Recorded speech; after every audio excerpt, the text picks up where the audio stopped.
by these chairs. There is more in the following report.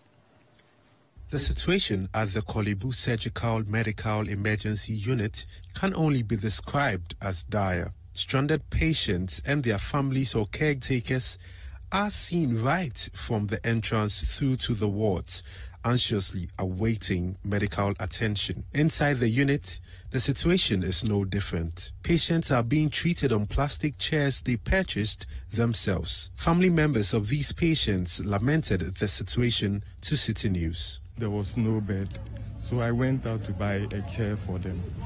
And till date, there's still no bed. Now, the inside, no space there for the inside, but we have to get bed. We want to sleep on it. 3 days. What's happened? 3 days and rain. Then you buffer say, you know, he had ya. The same man is a Hanom. The Sahani Puma, no, I'm a fan.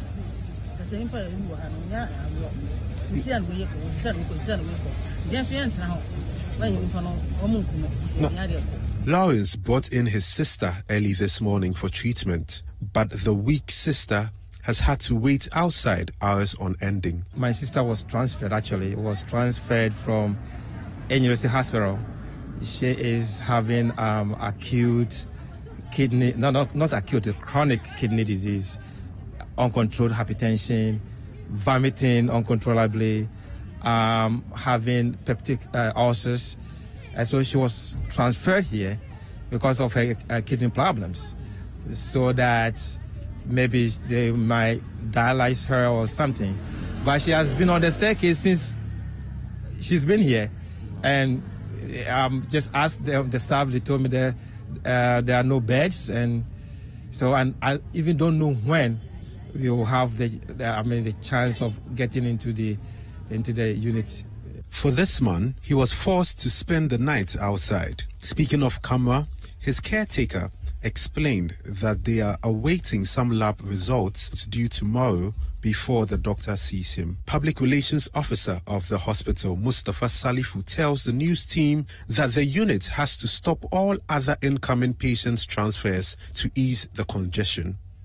We are now contacting other hospitals to ask them to hold on with referrals to allow the place to decongest. So, if a dire emergency to come, we'll try and then see what we can do.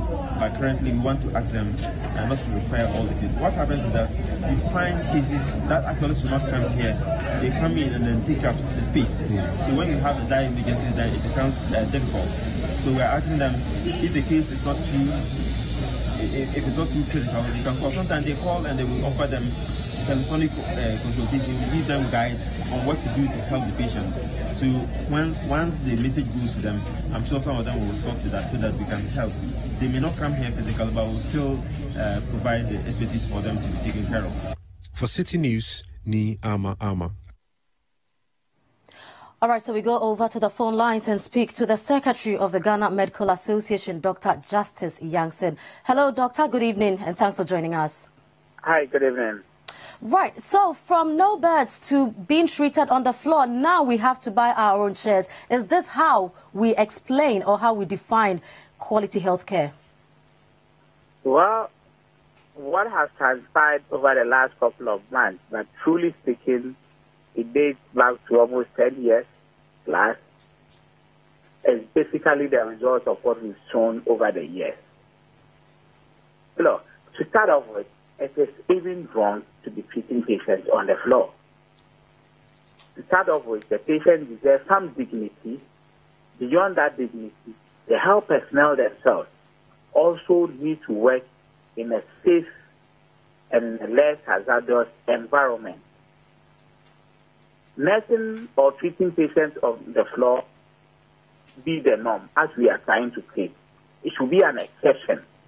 So under some extreme circumstances, you may have 1 or 2 people on the floor, or let's say when there is some act of God, some natural disaster that is so overwhelming, then maybe in a state that we do these things. But under normal circumstances, treating patients on the floor should not be the practice.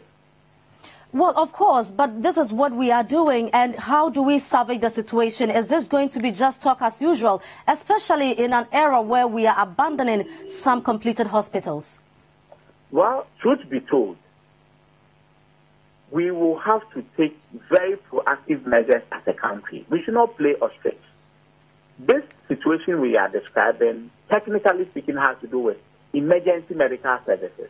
We've made a lot of strides in other sectors of the healthcare delivery system, but our failure to inject the necessary resources into this specialized area called emergency medical services over the years is what has landed us into this situation.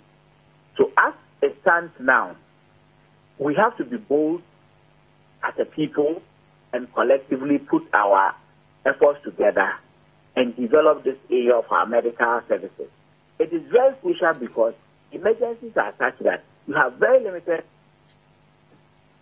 If you don't act fast, you can lose the patient. It is not like the OPDs where people can relax and go home and come back over months, decades. No. These are, activities that you need very well-trained professionals, i.e. emergency medical physicians and what have you, plus a lot of resources in terms of the facilities, the equipment that we work with to ensure that when the critical situation, you'll be able to save. Because you could lose the patient. Now, as we put our efforts together as a nation, we must also call on our government. It is not about MPP, NDC. I'm not interested in that. Whichever government we have in place at a particular time, we will have to ensure that, look, we put our efforts together and do what we have to do. Government has a constitutional responsibility towards the people of Ghana to ensure that we have good health care, and emergency services are a part of it. So at this point, we will call on government to at least look into our budget arrangements, and if we can get something out of the emergency or the contingency measures that we actually almost always put in our budget, because that is what we plan for, the nation. We should find something. If we don't have anything in there, we should make an effort and find resources from somewhere and start fixing the problem now, because we cannot continue this way. So, your reporters went to Korle Bu Teaching Hospital. You saw the picture. It is not the problem, or it is not the making of the health professionals. Truth be told, Accra and its environs, the population is so huge such that at this point in time, the facilities we have in our major hospitals, technically speaking, have been outstripped when it comes to emergency medical services. Yes, Doctor. And then as a country, we are so filthy, generally speaking. We all drive around, we all move around, we see the filth in our system, the unhygienic ways of managing even food. Go to our markets, go to our population, what have you. It is so pathetic. Right. So naturally, we are not going to be healthy. And some of these emergencies are going to be with us for a long time to come. And then the few medical facilities that we think can also be put to use now, we'll have to start directing our attention towards those areas. So we relieve Korle Bu of that pressure. Yes, so do we take it that this is how it's going to be? Because it's been like this over the years, and we keep talking to the government. Nothing is being done. So do we give up? This is it? We have to challenge our government. We should not be spectators, as the president said, but we should be citizens. So we need to call on them, the government, cabinet, for that matter, and then the Ministry of Health. They should put some measures in place. Look, for me, or for the Ghana Medical Association, as a first step measure, especially for Accra, when you go to Korle Bu now, there's this accident and emergency place that has been put up. It is not really a new thing. It was an old OPD that we sort of converted into an emergency area. It is good. It was commissioned by the former president, but as we speak, there are no equipment to work with. Recently, the roof, which had been badly done, was replaced, and what have you. We need to find some money and at least short-term invest in that area such that at least Korle Bu's emergency situation can be expanded. That way they will be able to take a lot more patients, and then, of course, this issue of going to buy plastic chairs and what have you may be a thing of the past. At least short-term. Okay. But Short to medium term, we'll have to inject the necessary resources to ensure that the people of Ghana get the best. Emergency medical services actually start from the periphery, the point where the incidents have happened. All right, Issues Doctor. of ambulances have been spoken about. Yeah. We want to buy old sprinter buses. All these things, we should cut them out and ensure that we do the right things, purchase the right equipment, with advice from the technical people who are the professionals who are working. All right, thank you. That a business person has gone out there to procure. So all right. That be it. No, thank you very much, Doc. Doc. Be with the input of the professionals who are going to use these gadgets. All right, thank you very much, Dr. Yankson. Most welcome. All right, so we turn our attention to the Ashanti region, where the tragic death of an expectant mother at a Kumasi hospital has again brought Ghana's troubled health system into the limelight. 30-year-old Angela Efriajima's death at the Suntressu Government Hospital has led to the formation of a committee by the Regional Health Directorate. The Regional Director of Health, Dr. Emmanuel Tinkran, says the committee has 2 weeks to submit a report. We had a report from one of your radio stations, Utek FM, that there has been an incident of maternal mortality, and the husband has come to complain about how the wife was treated, and then she finally died in the hospital. So based on the complaint that we heard on radio, we've set up a committee to investigate what really happened in the hospital. The committee has been given a term of reference, and under the term of reference they are to find out the cause of death, that why the woman died. Then secondly, to determine whether there were some clinical negligence as far as management of the woman was concerned, and also to establish whether there were exchange of money anywhere, because that's what the husband claimed, that there were some illegal collection of money. So after that, the committee will come out with a recommendation, and then based on the recommendation, we will have to determine the next line of action that we are going to take. Well, sad story there. We'll keep a tab on that story and bring you updates as and when we get them. Now, back here in Accra, checks by Citi News at the Afankor Health Center in the Ghana North municipality of the region have shown that the facility has still not been operationalized. Now, this is despite assurances from the municipal chief executive, Clement Wilkinson, that at least the outpatients department, OPD, will be open to the public by the first week of July. Residents complain that although the health center is close to them, they travel to Achimota in Amasaman to access healthcare, a situation they find worrying. Now, Citi Newsroom's Marie-France Fojo has more in this report. I am here at the Afankor Health Center, despite assurances from the municipal chief executive, Clement Wilkinson, that this facility will be running by the first week in July. The overgrown weeds, creeping plants all over the metal railing and the faded signage point to a facility still in abandonment. But there's some activity ongoing at the premises. About 16 people work hard at tidying up the premises. One of the supervisors of this facility, who spoke to me on condition of anonymity, said furniture to get the health center functioning are ready, but delivery had to be halted because the premises needed to be cleaned first, hence the missed deadline. In response to why the cleaning was not done prior to the scheduled date, the supervisor had no response. Albert Agaji, a resident of Afankor, was present when the municipal chief executive, Clement Wilkinson, pronounced with certainty that this facility will be functional by the first week of July, and he expresses his disappointment at the no-show. Well, it's a pity because, people need healthcare, yes, and we need to make sure that such a facility will be run properly. Unfortunately, the building has been there for a long time without any activities going on. So I hope the government is going to take it serious and the facility will be open soon.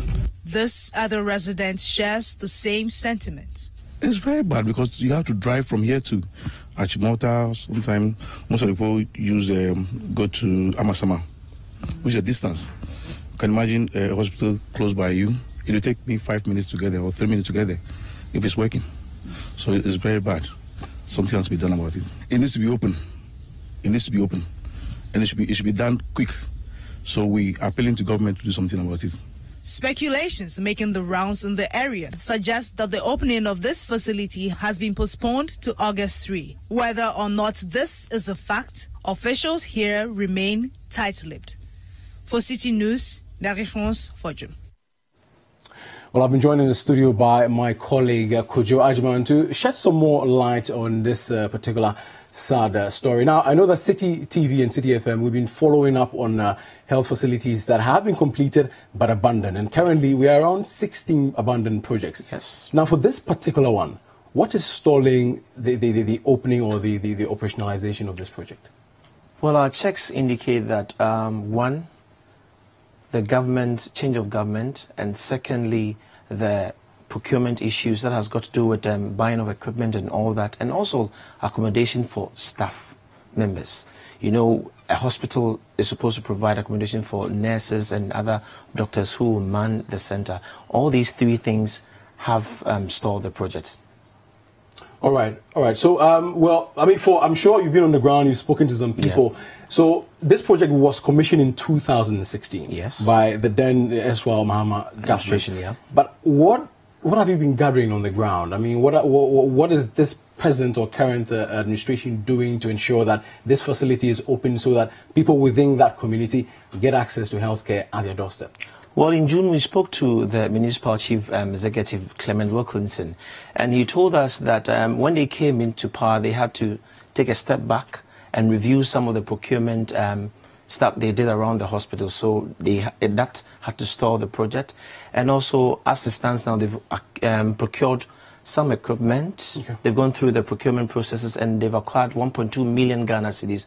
That will help them acquire furniture, medical equipment, drugs, and other consumables for the hospital. And as it stands now, they've also recruited the doctors and the nurses, but they are just waiting for the green light to accommodate them. These are some of the things that they are doing to make sure that the hospital becomes operational.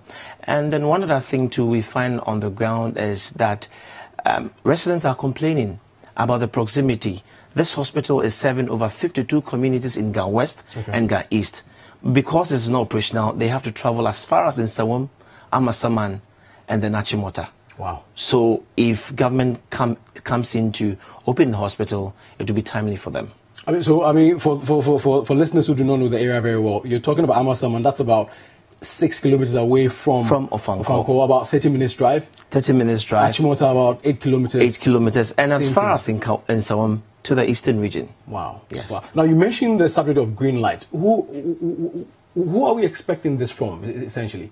Well, the opening date for this hospital has been pushed forward for 2 times now, in June. Yeah.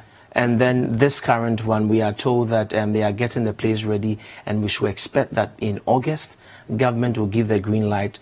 By then, it would have acquired all the equipment needed to operate the hospital. So we are waiting for August for the formal operation of the hospital. August. But finally, I mean, I know you went there. I mean, in speaking to the residents, what was the feeling? What was the mood, essentially? How were they feeling? Well, it seems they don't believe government, because this is the 3rd time government is giving them assurances of opening the hospital. So they are just waiting, hoping that government will come in and then get the place running. All right, that was my colleague Kojo Ajiman there, shedding some light on open Ofanko Health Facility. Well, we head back to the Ashanti region, Suntressu to be specific, to take a report from my colleague Hafiz Tijani. They took my wife, they put her in the wheel, positioned her in front of the theater. So we were waiting for the doctor to work on her. Unfortunately, it was not as quick as I wanted. Traumatized, distraught, and visibly shaking. These are the words that can describe the mood of Pastor Solomon Lamont Latif of the House of Faith Ministry in Kumasi, who was expecting his first child after 1.5 years of marriage. He narrates how health workers on duty at the Suntressu Government Hospital left his pregnant wife, who was in deep pain, to her fate to die. I realized the pain was getting worse. I went to them again and said, Madam, I don't know what kind of cleaning you are doing. I tell you, look at the pain that my wife is going through. But one woman told me the one they finished before my wife, hers was even more severe than my case. So I should stop what I'm doing. I should even leave the place. And went straight to the doctor and told him, doctor, you told me this case is emergency. I don't know emergency case. Not long after that, he entered the theater, and immediately he entered the theater, they took my wife inside. Not later after they had taken her inside, they came and called me. I was marched into the theater, only to realize that my wife is gone. He asked that the doctor on duty, whose name was given only as Dr. Sapon, demanded a 500 Ghana cedi motivation fee when he is done with a cesarean section. Pastor Lamont, who says he is disappointed in the country's health system, tells Citi News he will take the hospital on over the death of his wife and baby. Meanwhile, management of the hospital has told Citi News the matter has been referred to the Regional Health Directorate. Hafiz Tijani, Citi News, Kumasi. Well, you're still watching the Citi Newsroom live on Citi TV. My name is Bobbie Osei. And I am Frema Adunyame. Before we take our break, though, I think we've taken about 3 health-related stories. Worrying ones. Very, very troubling. I don't know. I mean, for me, the issues just keep coming up. You know, it's gradually becoming frightening because now people are going to the hospital and they are coming back with either some disease or you can die there. I'm not even coming back. And so it is even scary when you're not well and you have to go to the hospital now. Apart from drugs you're going to be buying, you have to find money to buy your plastic chairs. You know, otherwise. But I think one of the issues that Citi FM we've been following up on is the abandoned project. The fact that you find people buying plastic chairs when there are facilities out there that, you know, could be used. My understanding, you know, because people can't get places to sleep and we have projects that have been abandoned. Well, ahead on Citi Newsroom, the story of a Kaswa magistrate who told the Chief Justice she used a chamber pot at a court has been subjected to a fact check. We'll be right back with more.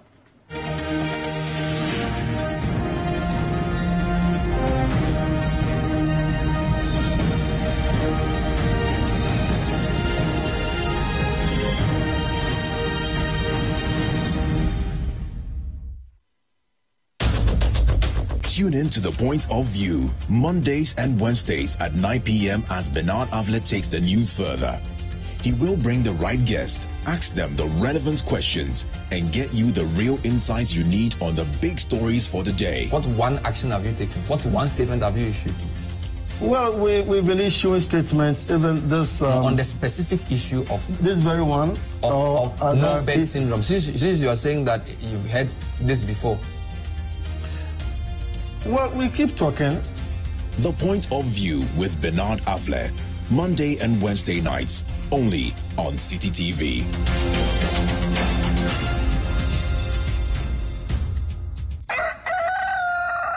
We spice up your mornings with culturally enriched conversations, social interviews, and policy-oriented discussions that will keep you updated on the progress of the nation.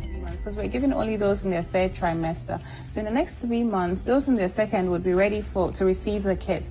And we're taking data at registration, which is before they take the kit, at delivery and post-delivery, so that we can analyze and we'll see the numbers. So from the numbers and the data that we're collecting, we would know what has worked, what hasn't worked, you know. Join the Breakfast Daily team Monday through Fridays from 7:30 a.m. to 10. Let your voice be heard with the hashtag Breakfast Daily. Join us for breakfast daily, only on Citi TV.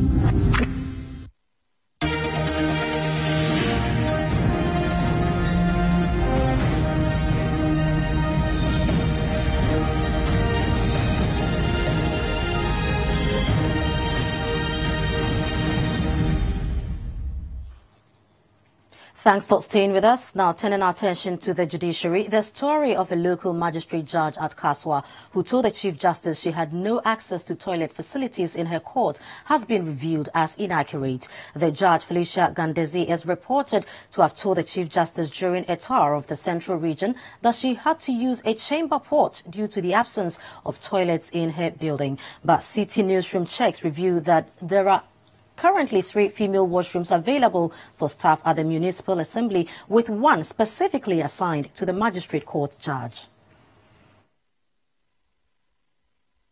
Our checks reveal that there are currently 3 female washrooms available for staff at the Municipal Assembly, with one specifically assigned to the Magistrate Court judge. A magistrate at the Kaswa District Court, Her Ladyship Fidelicia Gandezi, earlier indicated that she is forced to use a chamber pot to attend to nature's call due to the absence of a washroom at her facility during the Chief Justice's 4-day tour of courts in the region. Citi Newsroom, however, cited a letter of appreciation dated 4th April 2018 from the Office of the Judicial Secretary, commending the Assembly for the provision of various facilities, including water supply to the court. Speaking at a press conference organized to address the matter, the Municipal Chief Executive of the area, Mr. Michael Yao Esuman Mensah, who expressed shock at the report, strongly debunked the claims, describing them as false. Perhaps it's her own prerogative because of her own design and discretion.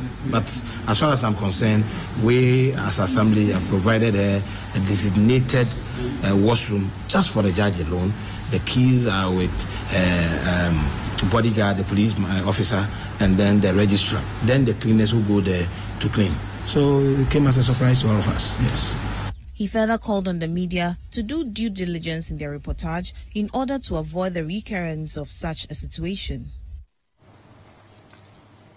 Now, in some other news, for the past 3 days, residents living in Adabaka, a suburb of Accra, have been living without potable water. The situation has forced them to walk long distances to get water for their daily use, with many resorting to the use of sachet water for domestic purposes. There is more in this report filed by Citi News and Shelley Ziwo. A visit to Adabaka Township saw residents walk to the Kwame Nkrumah Circle in search of water. Checks by Citi Newsroom revealed that for the past 3 days, most residents have not had water flowing through their taps. The shortage has caused many to walk long distance with their yellow gallons and metal basin in search of water. Others have also resorted to the use of sachet water for their domestic use. For the past 3 days, Sunday, Sunday,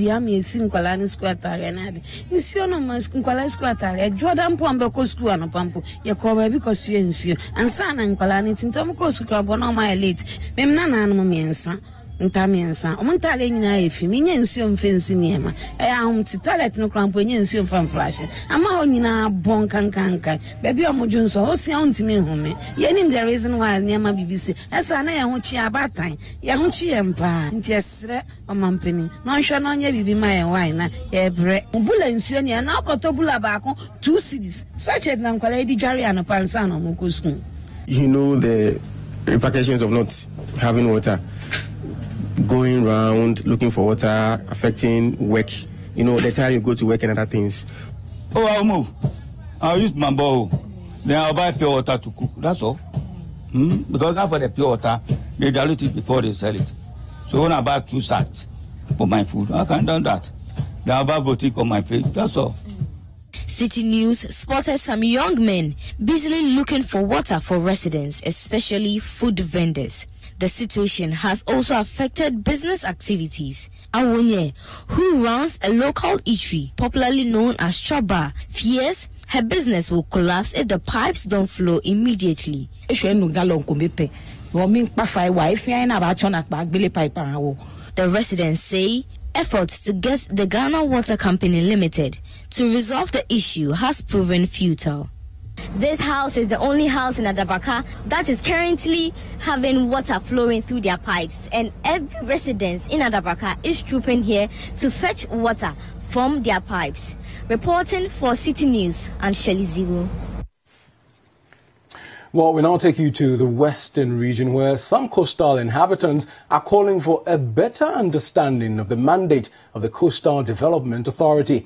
The authority, together with 2 others, have been tasked with the implementation of the Infrastructure for Poverty Eradication Program in fulfillment of President Akufo-Addo's 2016 campaign pledge. Tonight, we bring you the second part of a report by Citi Newsroom's Western Regional Correspondent Akwesi Ajenim on the expectations of coastal dwellers. For Yatraban or the authority be development be aba yegitum ya da ba so ase mo mu da ohia oba ya man de pere won ma da me fishing boat akase no wan kama sabi won twum ko echi na adoba kwa ye hia da aba ma man bosebi ewa ha na aboard moto no so obaba na party samen ono kwa no ha wa dwan kasa nketin ta aba mu no won kon oka hu bi ima aya mpanu no anchichemu ba papa pa makro ye no onye adwuma because NDC fo ba petrol asimpo tum wo bubi ma NDC fo champion fo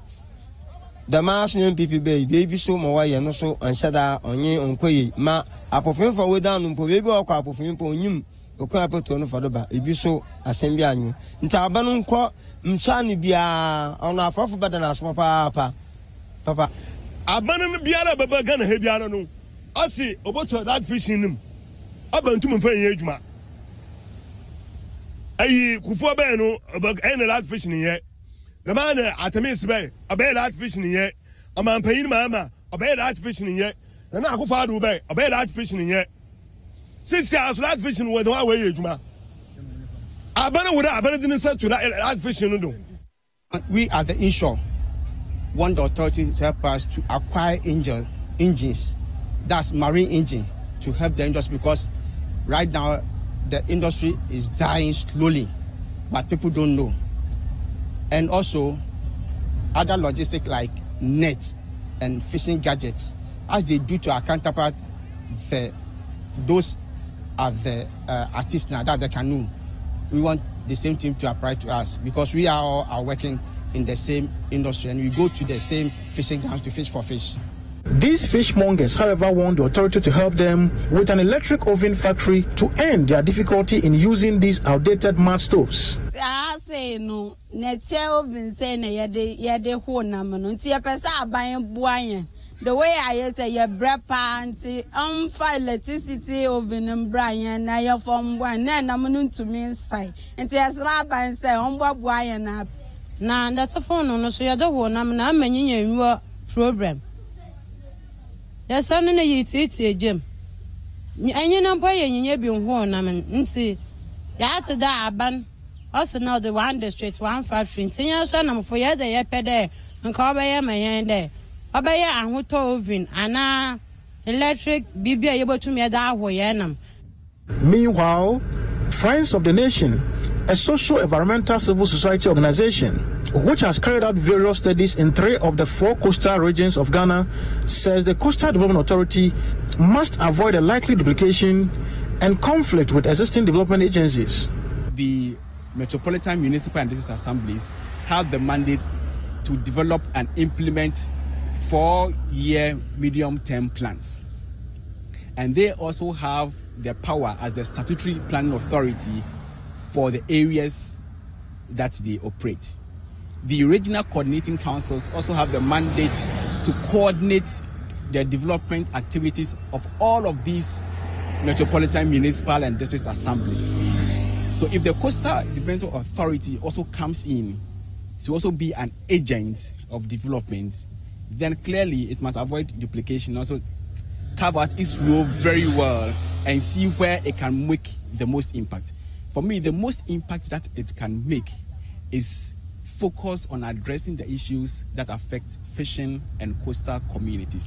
Because if you look at the law that establishes the authority, it clearly says that it is going to stimulate modernization of fishing through improved technology for small-scale farmers. For a coastal community like NJCN here in the Western region, the success of the Coastal Development Authority will so much depend on the authority's ability to ensure adequate consultation with coastal dwellers, including fishermen, as well as the authority's avoidance of partisanship stance in its operations. For Citi Newsroom, I am Apesi Eje-Enim. Well, we put a spotlight now on the Electricity Company of Ghana, ECG. Now, the Energy Minister, Boakye Jacko, has indicated that all legitimate concerns of ECG workers have been dealt with as the government gets ready to finalize the ECG concession agreement. This follows the presentation of the ECG concession agreement to Parliament for ratification. The Public Utilities Workers Union pool, which is the labour union ECG workers belong to, has been a long-standing critic of the concession agreement under the Millennium Challenge. Now, there is more in the following report. Energy Minister Boakye Jacko was in the House earlier today to lay the agreement for the ECG concession between government and NABCO. This agreement for private sector participation in the management of ECG has been on the drawing board since 2015. Since the announcement of the concession agreement under the Millennium Challenge Compact 2, the Public Utilities Workers Union pool, the union to which ECG workers belong, have been long-standing critics questioning its duration and possible retrenchment of its members. Mr. Jacko, however, says the fears are unfounded. We engaged pool many times. They laid out their cards and we responded to them. But the core of the pool issue had to do with job losses. And once it was written into the request for proposal and the documentation that workers will be kept, there will be no job losses, I believe the issues of pool were addressed. The legitimate issues of pool were addressed. Some of it may have been ideological, left, right, or center. But it did not go to the core of the legitimate concerns of labor. And I believe that in our interaction with them over a long period of time, those issues were addressed. Still in Parliament, the minority has been opposed to the use of birth certificates and passports as the primary documents for the Ghana card registration. This occasioned their boycott of the process in Parliament. But today, the minority is alleging that there is a plot by government to deny the people of the Volta region the opportunity to register for the Ghana card because of the non-functional births and deaths registry in that region. They attribute this to the unexplained transfer of the regional register and his deputy per a fiat issued by the local government ministry, which has virtually rendered the Volta regional registry useless. Samuel Okujeto Ablakwa is the MP for North Tong in the Volta region. As we speak, as we have indicated, there is no registration going on.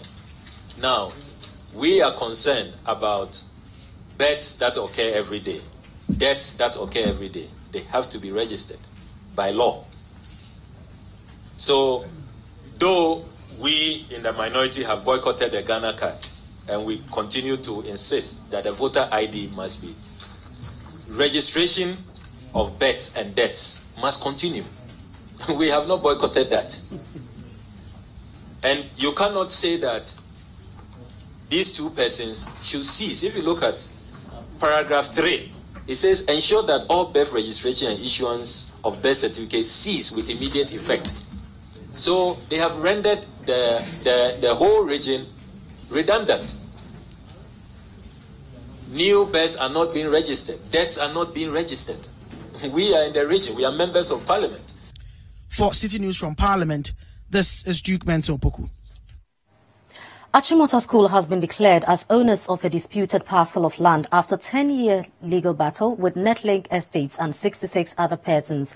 An Accra High Court, which held back on judgment in 2017, has ruled that Achimota School has the highest possible right to the land in dispute, adding that the land was vested in the Board of Governors of the school. Speaking to Citi Newsroom, Chairman of the Achimota School Board, Osei noted that the ruling will have significant impact on other cases involving Achimota School lands. The Achimota Senior High School has over the years been engaged in a tussle with encroachers on lands owned by the school. Most of these lands have already been developed into estates and private properties. Netlink Estates and 66 other persons in 2008 filed a suit against the Achimota School seeking to stop the school from interfering with their occupation of lands claimed by the school. An Accra High Court in June 2017 ruled in favor of Achimota School and gave the school power to reclaim its lands from encroachers. The court, however, held back on its ruling following an application submitted in the Supreme Court by the plaintiffs seeking to quash the ruling by the High Court. The plaintiffs, however, withdrew their application from the Supreme Court, making way for the High Court to complete its ruling on the case that lasted over a period of 10 years. In its ruling on 9th July 2018, the court maintained that the land was vested in the Board of Governors of the school, describing the plaintiffs as trespassers with no right to be on the land. The court also awarded 400,000 Ghana cedis general damages against the plaintiffs and awarded the school 50,000 Ghana cedis costs, both to be paid jointly and severally. Osei is the chairman of the Achimota School Board. When we tried to assert our rights, they went to court. So it's actually they who went to court. So 67 persons took Achimota School to court. And so we've been in court for 10 years since 2008. We finally came to the point of a ruling last year, somewhere in June 2017, when they decided to proceed to the Supreme Court. We went back to the High Court last week, and just yesterday, the High Court gave its ruling in our favor. And so basically, it has affirmed the fact that, yes, we are the owners of the lands on which they have built. The land has been vested in the board, and the board has every right to protect its land. So that's what happened yesterday. He explained that this judgment will have significant implications for all other cases involving Achimota School lands. There's some degree of lawlessness that is creeping into our society. And it will seem as if our systems are not capable of dealing with it. So people are emboldened to take what is not appropriately theirs, which is wrong. And if you have any idea of how much resources we've spent to come this far, you can imagine those who don't have resources to be able to exert their rights. And it behoves on the state to make sure that vulnerable people are protected, particularly in this case where it's a state institution. This ruling, however, does not end the land litigations involving Achimota School, as it is in court fighting the Osu stool over other portions of its land. Nana Tufo Boateng's report for Citi News. Now I have with me my colleague Nana Tufo to throw more light on this story. Thank you very much for joining me, Nana. Sure. 10 years is quite a long time. What caused the delay? Yes, it is. Just to give a brief background to the issue. Now, these persons that today we're describing as encroachers were sold these lands by the Owu family and the Okuwe. And they have developed their lands. There are even churches on these lands now. So in 2008, the Netlink Estate Development Company, together with 66 of these individuals, filed a suit in the High Court seeking to stop the Achimota School from interfering with their occupancy on these lands. Achimota School believes these lands are theirs, so they also filed or made a representation in court, and then there's been that back and forth that's been going on. Somewhere last year in June 2017, the High Court came to a conclusion, and then a judgment was made, but it was not a final ruling because the applicants or the plaintiffs went to the apex court, that is the Supreme Court, and they sought to squash the ruling, initial ruling of the High Court, which ruled in favor of the Achimota School. So it was this back and forth still going on, court representations, court hearings and all that. And then the plaintiffs withdrew the application they put into the Supreme Court. And that made room for the High Court to pronounce judgment. So this judgment we're seeing today was actually pronounced yesterday afternoon. And then it ruled in favor of Achimota School, describing these encroachers as more or less stealing, of course, stealing the lands of Achimota School. So basically, that is where we are now. Right. So, what is the fate of these encroachers?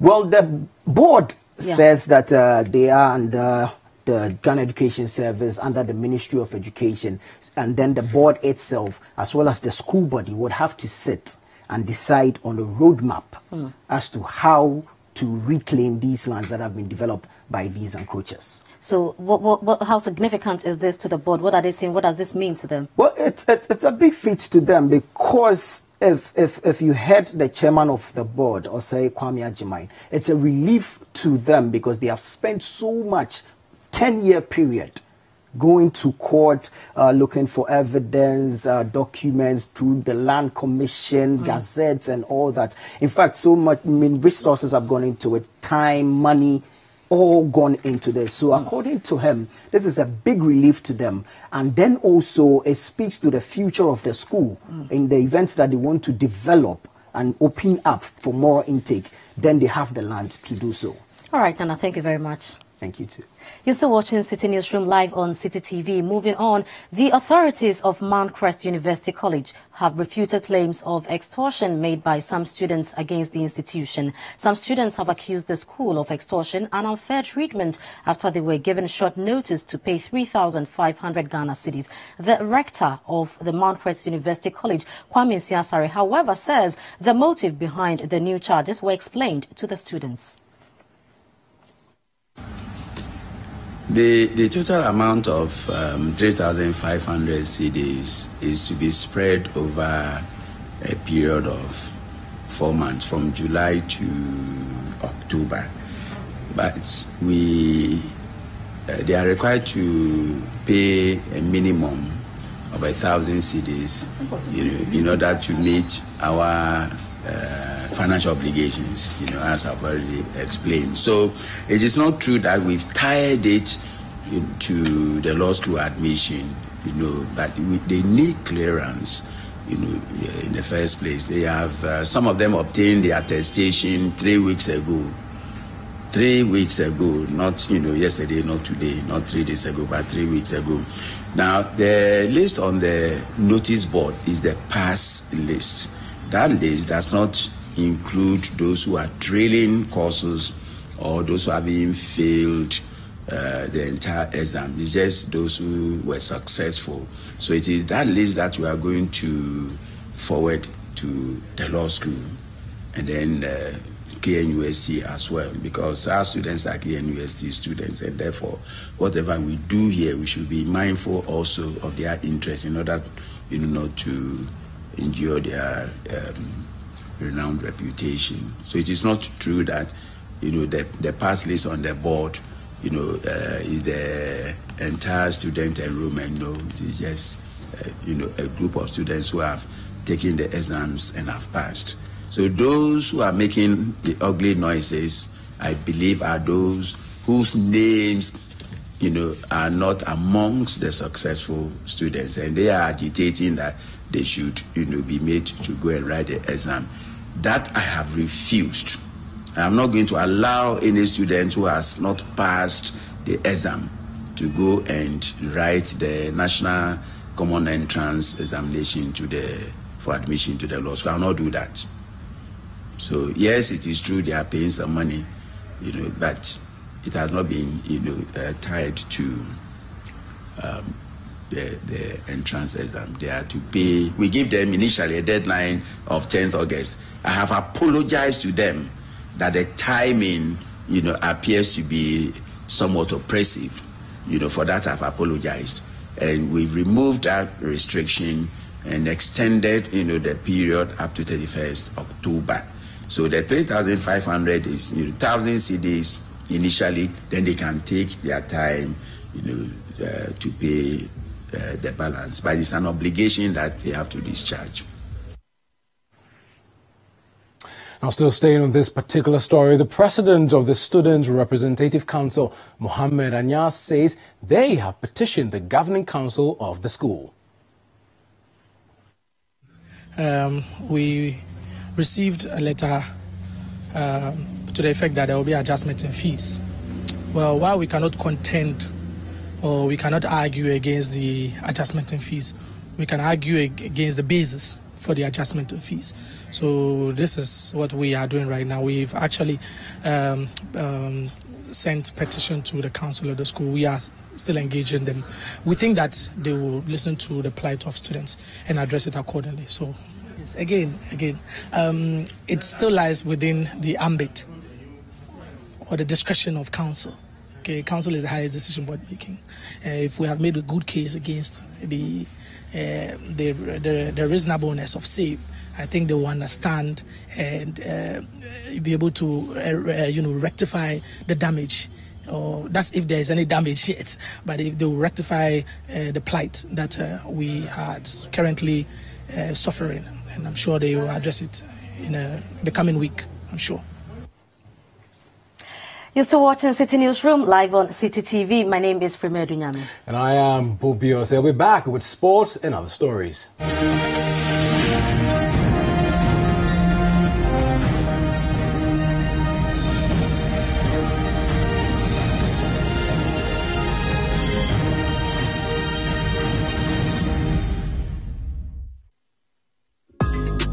Every Thursday night on Citi TV, you're welcome to join women from different backgrounds and opinions as they weigh in on your relationship issues. Watch Sister Sister as the ladies get real with issues about love, marriage, betrayal, sex, dating, trust, finances, and more. Some of the guys are like, oh no, they want to wait before they get married. So there are little people like, oh, I'm hold on, lady. What if she does all the kiss and all of that? And do nothing. That's it. If he really wants you like that. You see, so it's like, oh. Join Jessica and her sisters for Citi TV's all-women talk show, Sister Sister, every Thursday at 7 p.m. Also, live on 97.3 Citi FM.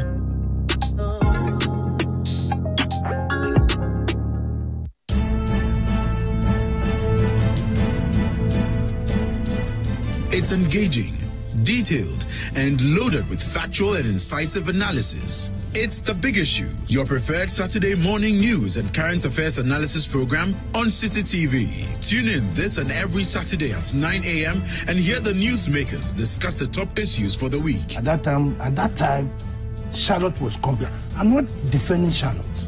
I'm talking about the way we behave like hypocrites and ostriches in this country. At that time, she was a perfect person. It's The Big Issue with Sela Madonu on Citi TV. This and every Saturday at 9 a.m.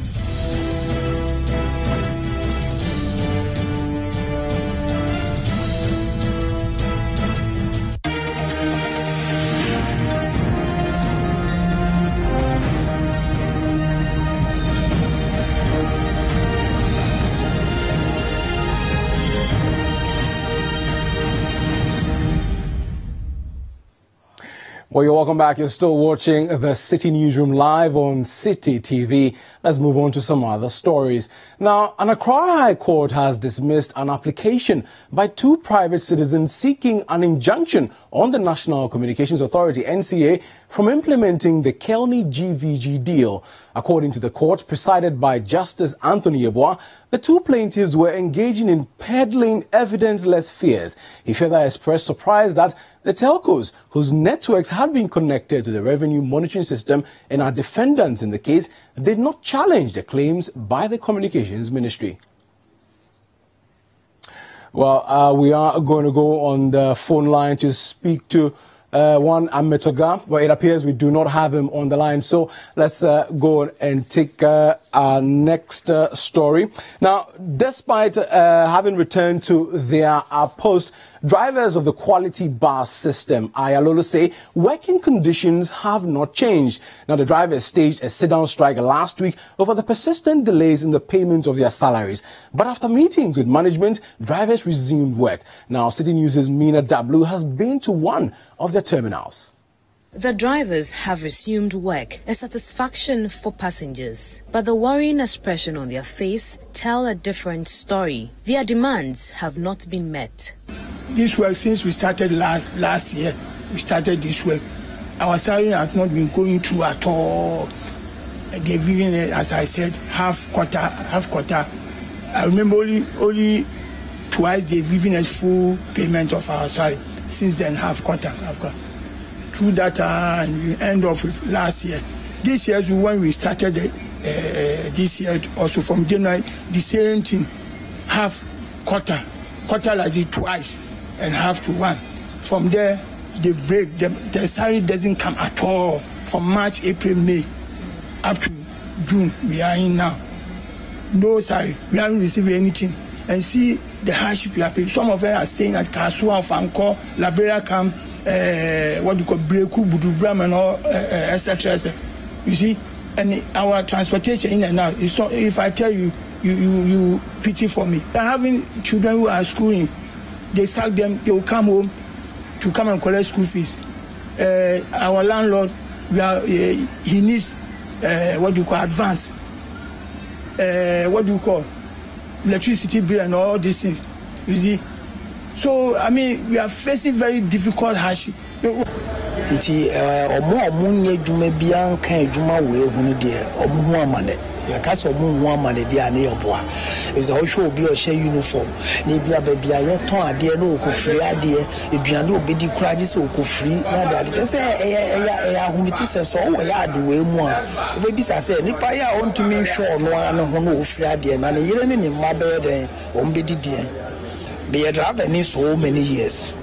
Obi asori fitiano pa no enu anajo no okoda kra we ndidi papa bia we ndidi onisika ena ade achi ahomachi wasa asori odi drive bus tintin we enti o fi se nipa no nani so chini no ana se on feel well bus tintin we obeden wa driving odi nipa konanti traffic mo. Passengers who are bearing the brunt of the strike want an immediate solution. Helps us, but today I spent too much time there, so I thought it's not working because I haven't heard about anything. So by the grace of God, I was going to join another trust, and I saw it coming, and I took it. The drivers who petitioned the National Labour Commission on the same claims tell Citi News they are expecting a positive ruling after some discussions. From the Labour Commission, who we are siding with, they have given us instruction that we should work until, because we have the whole thing at this thing, Labour Commission, and they are our this thing, let's say, I may say they are this thing, our clients who worked for us, if anything, because from TUC, then we have to go to the Labour Commission for our certificates and our money. And they've seen that we are not being paid, so they have to fight for our pay. Well, good news coming in from Russia indicates that France has progressed to the final of the ongoing FIFA World Cup after a 1-0 win over European rivals Belgium. Barcelona defender Samuel Umtiti headed in the only goal of the game after 51 minutes from an Antoine Griezmann corner. Now, the French, who are in the final for the first time since 2006, will face the winner of tomorrow's second semi-final between England and Croatia. Well, I'm sure you're not happy about that. Not at all. Well, that's all by way of Citi Newsroom live on Citi TV. My name is Bobbie Osei. For more news, do visit citinewsroom.com.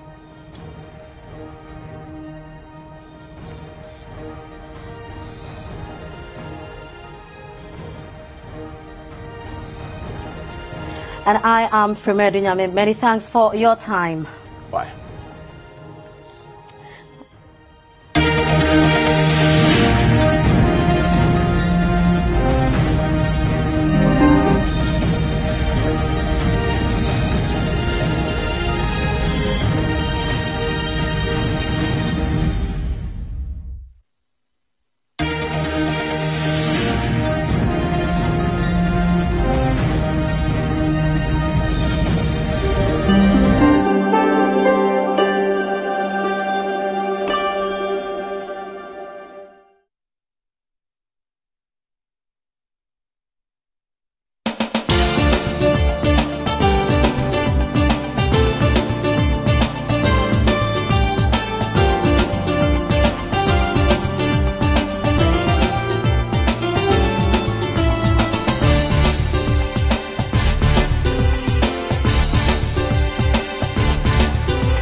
Coming up on Face to Face today, we're going to discuss the MPP's conference in Koforidua. We'll also be discussing the state of the city, which this month hit an all-time high. We'll We'll also be looking at how the NPP is working to employ over 100,000 unemployed graduates. All this and more coming up on Face to Face.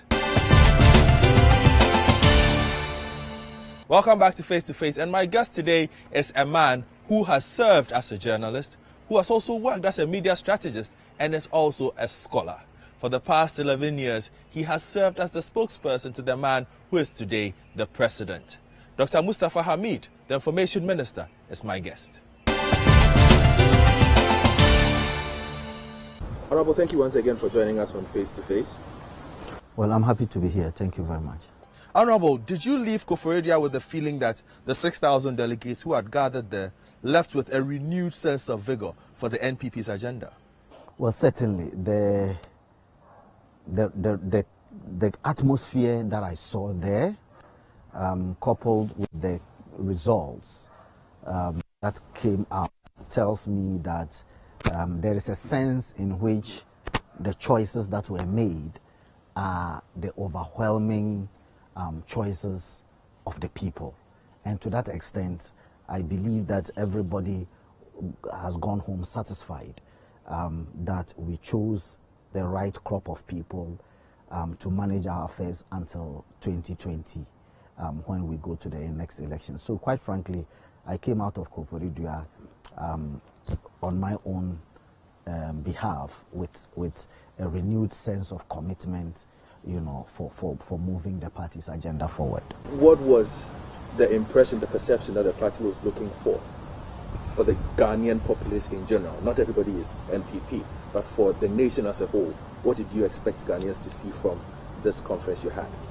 Well, I expected Ghanaians to see as a focused group of people who know what they want and what they are about, because essentially that's what the average Ghanaian will be looking for from their government. You know, they want to see that this government is focused, this government knows what it wants and what it's about. And like I said, I believe that the overwhelming endorsements that the various winners got in their various categories, even right down from the Nasara to women to youth and etc. There were times in the course of the election that I said that the races were going to be very, very close and unpredictable and etc. etc. But the results didn't show that they were really tight races. It showed that people knew who they wanted and what they wanted out of that election. And so for me, that sums up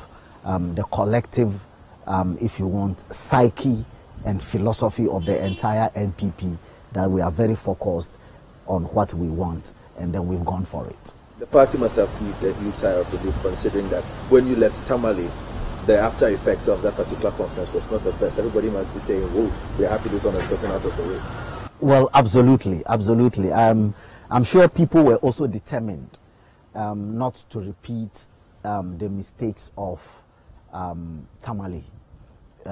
So everybody went for what the train and the trend, you know, determined in order for us to keep a focused and united party. So quite frankly, I believe that we have exorcised the ghost of Tamale for good. Now, one speech I found interesting was that of former President J. Kufuor, who came and expressed himself as a former statesman, as an uncle of the party of sorts. And he warned the party against being complacent. He spoke about the seduction of power. Is the party worried that 2 years into its administration, it is getting complacent? Oh, absolutely. I'm sure.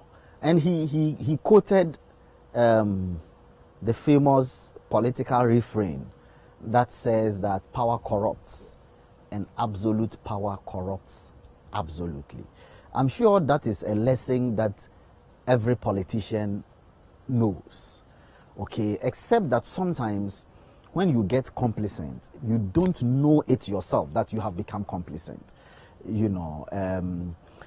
So he's right that there's a sense in which power blinds people. But quite frankly, I am not sure that we in the NPP now are blinded at all by the reality. We are fully aware what the realities are, And we know that the way the Ghanaian political terrain has become, you now have a crop of Ghanaian electorate who are very discerning and very impatient, more importantly.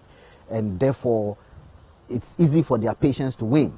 And therefore, it's easy for them to set you aside and try another group of people. And so we are very much aware of that matter, and we are working very hard to ensure that we don't become complacent. But well and truly, his advice showed that he's a true uncle in the real sense of the word and a true statesman in the real sense of the word. So what then did you make of the suggestions that perhaps the party put on a bit of a show that did not perhaps portray a party that was sensitive to the current economic troubles of Ghanaians?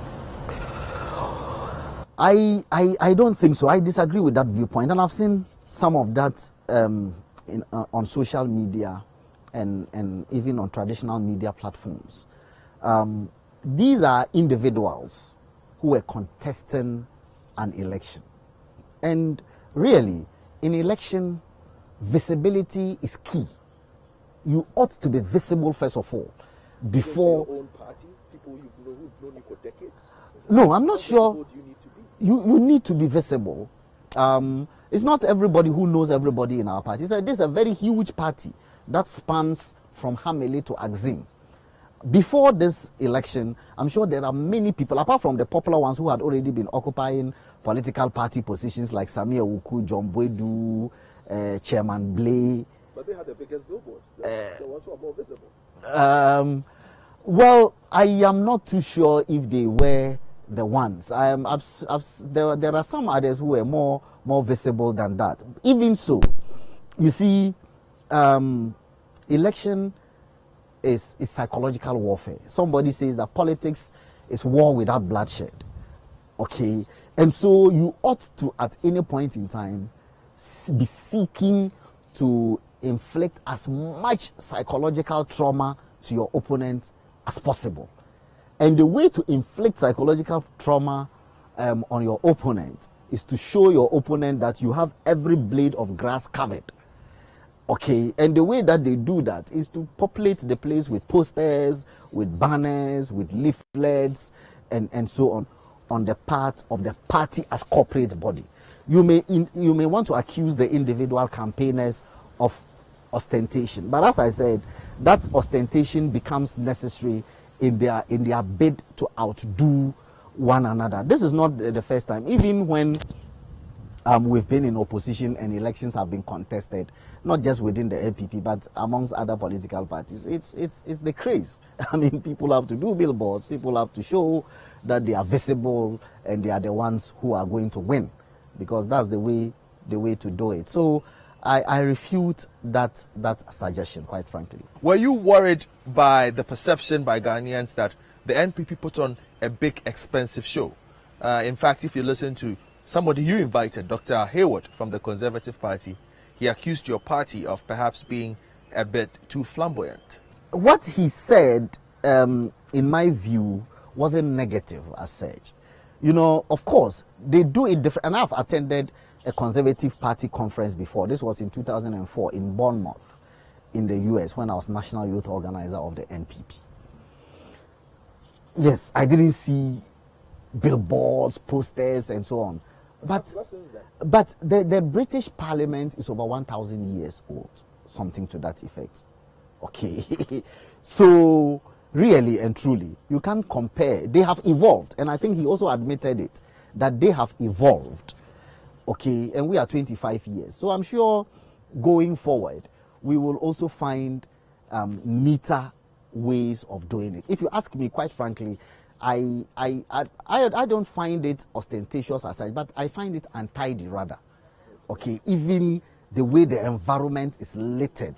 I hope you cleaned up after yourself. Oh, that's been cleaned completely. You saw Zoom Lion trucks all over the place. Zoom Lion had been contracted to do the cleaning, so that has been done. But I'm saying, even in the run-up to the election, the way that the places are littered with billboards, with posters, so it can appear untidy. Are you following me? So to that extent, I can agree that as our democracy evolves, we should find clever ways of limiting that kind of, if you want, untidiness.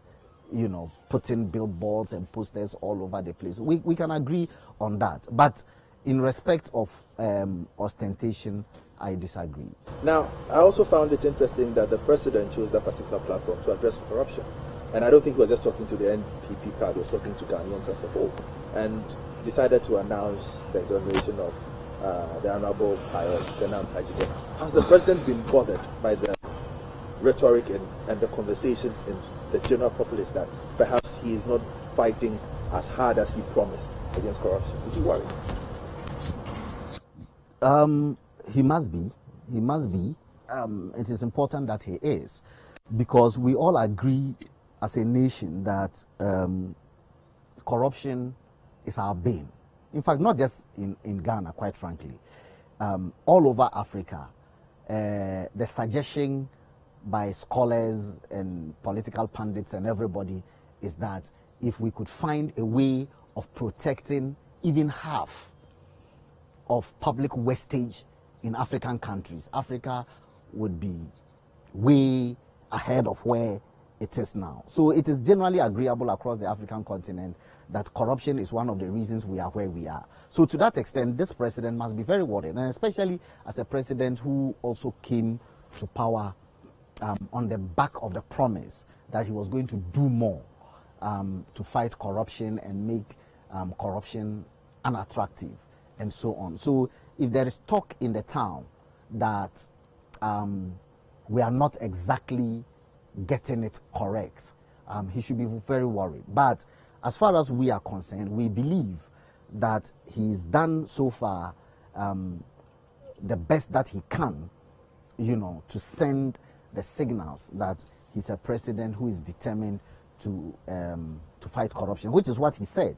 That you remember he catalogued series of incidents where he said there was allegations against my deputy chiefs of staff, I caused it to be investigated. There was allegation against Minister for Communication, I caused it to be investigated. Boss, I caused. So for each single allegation that was made, investigations were conducted, people were exonerated.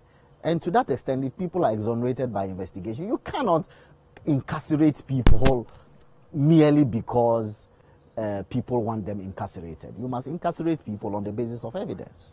And on the basis of evidence, let's stick with the National Sports Authority one, the Gold Coast Commonwealth Games one. Are we to expect that people will be prosecuted? We know the NSA board chair, the Honorable Kojopa, has also been exonerated, but there are others. President merely talked about the Deputy Minister for Sports. Yes. So to the extent that I haven't seen the report, I'm sure it's still in the bosom of the president. Okay. But of course, its contents will be made known to the Attorney General's office if there are legal things to do in respect of that report, and then the rest of us will get to know. Okay. But certainly, if there are people in there who have been caught in the web, trust me, this president will have no hesitation at all in handing them over to the Attorney General's department for the right things to be done. How worried was he by the Anas expose? He was worried to the extent that it shows the kind of battle that we are up against, okay, in this whole business of fighting against corruption. You know, there is a tendency in this country for people, when they talk about corruption, to think only about politicians and political office holders like myself and so on. But this Anas expose, which has had to deal with referees, match commissioners, football administrators, etc., tells you that the issue about corruption is hydra-headed, really, and that it permeates almost every sector of our country's life. Okay, and that is what worries the president. I mean, that gives him the feeling that this task must really be enormous, and that to fight and defeat corruption, we must be very heavy on the kinds of things that we need to do to fight it. To that extent, yes, he's very, very, very worried, because to have almost 80 of our referees caught in a web of corruption. If we were today to start playing Division 1 or Premier League matches, who are the people who are going to officiate them? So we are having to overhaul the entire system based on this expose. So it is worrying. But there are those who have also said that perhaps it is not your place to overhaul that system. Why won't you let the current structure as set up take care of itself? Perhaps it could clean itself without government direction. Well, the laws of our country are superintended by government. And to the extent that people have been engaged in criminal activity which infringes on Ghana's law, the logical group of people to do it are the people in government. So there is no way that you can divorce issues of even Citi FM, which is a private and entirely private entity. If the administrator or general manager of Citi FM, for example, was to squander Citi FM money, it will be a matter between him and the law. Yeah. Exactly. And therefore it is going to go to our law court, it's going to be prosecuted by state prosecutors, and etc., etc. So really, in our country, as far as law is concerned, it is not possible to distinguish. There's no private law and public law. Okay, yeah. There is just law. But let me ask you this. There are those who also say there must be proportion to this. And the president in Koforidua said he is going through with his intention to dissolve the Ghana Football Association. You make the fact that if you misbehave as a private citizen, the law must deal with you. Absolutely. Why won't the law then go after the individuals who participated in these acts? But then we have decided to dissolve the entire body corporate of the Ghana Football Association. Some say it is extremely heavy-handed and perhaps even unnecessary. That body corporate has directors per the records as Registrar General. And these directors, okay, are the ones who have been shown by this expose to have used that instrument, that vehicle, okay, if you want, as an instrument of corruption and, if you want, criminal behavior. Are you following me? So really and truly, what else do you have to do? I mean, you have no other option than to dissolve that entity as it's currently constituted. That's why we are always careful to use the word as currently constituted. Are you following me? If the expose, for example, did not show any of its directors, any of its executive committee members, etc., etc., to be involved, then you can say that that vehicle is still intact. But to the extent that all the individuals who man that vehicle have been shown to be tainted in this matter, really, the logical thing to do is to, because you need to give that vehicle a new lease of life. Okay, you need to set it anew so that people would have renewed confidence in it. But if you leave it as it is, with the kind of battering it has received, okay, in terms of its public image, it is difficult to allow that same vehicle to stand and expect it to continue to command the allegiance and support of the Ghanaian people. Just before you headed to Koforidua, the Electoral Commission issue came up. And from the continuous statements we've heard from the president, it's like we get a feeling of, I had no choice, but I had to make this decision. Do you also get that? Which decision are you talking about? The decision to dismiss the EC boss and her two deputies. I've read statements where he says he's sad, but it has to be done. Do you feel clear in your mind that, to the letter of the law, this was the best decision that could have been taken? Well, in this case, opinions don't even matter. It is the letter of the law, okay? That is the operative principle here.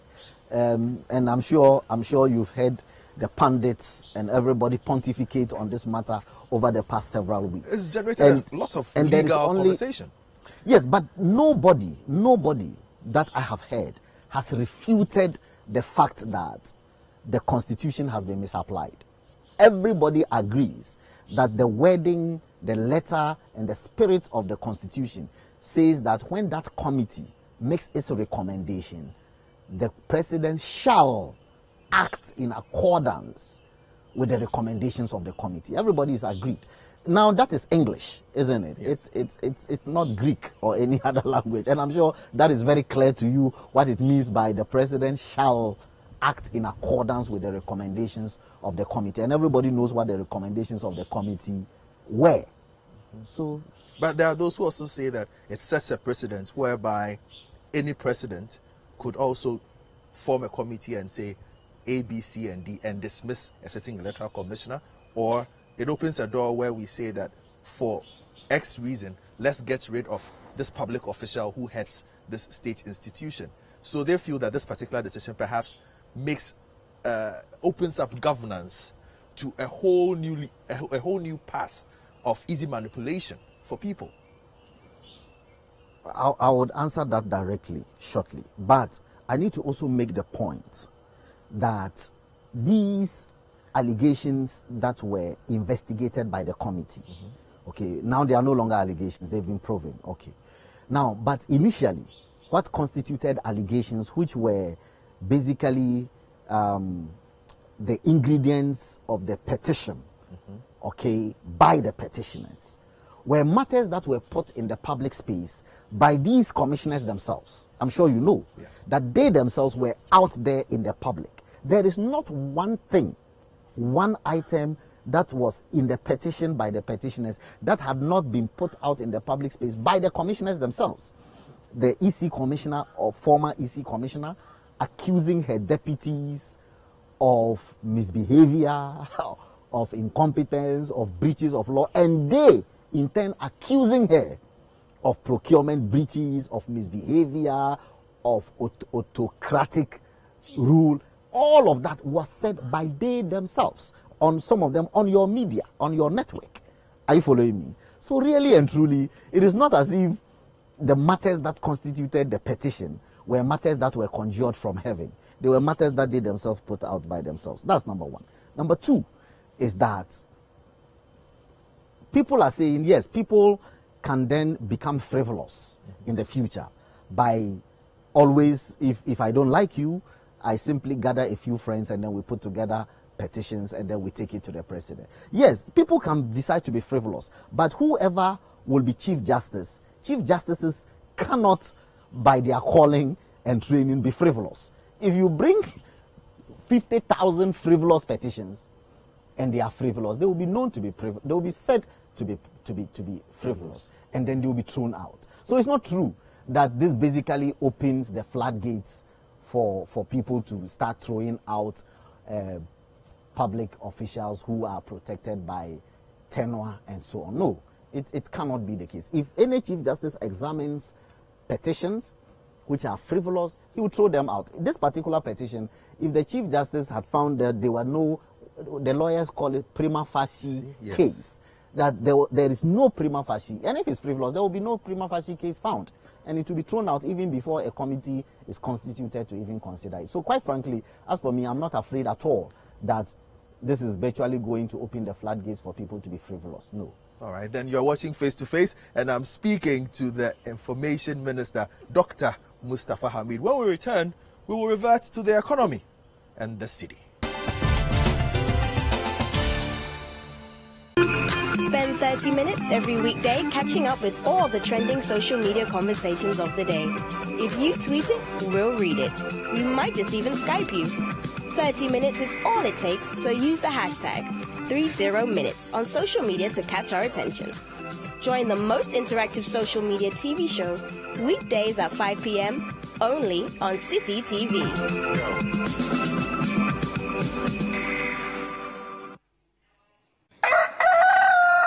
We spice up your mornings with culturally enriched conversations, social interviews, and policy-oriented discussions that will keep you updated on the progress of the nation. Join the Breakfast Daily team Monday through Fridays from 7:30 a.m. to 10. Let your voice be heard with the hashtag Breakfast Daily. Join us for breakfast daily, only on Citi TV.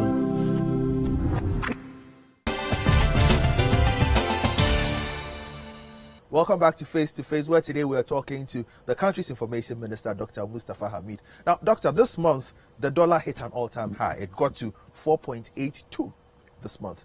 Today, I checked, it had gone down. It's now at 4.7. But your party does not seem worried. In fact, you seem very happy with these numbers. Why? Share the reason why Ghanaians should be happy with these numbers. No, I'm having, nobody has said, and I haven't heard any MPP fellow say we are happy about these numbers. Nobody would be happy anywhere in the world with the depreciation of their currency.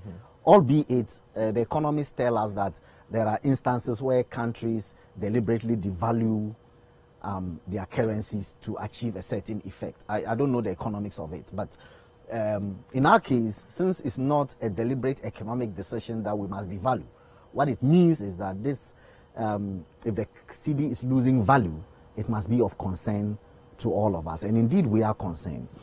The reason you are asking the question that you are asking is because somehow this country, everything has become politicized.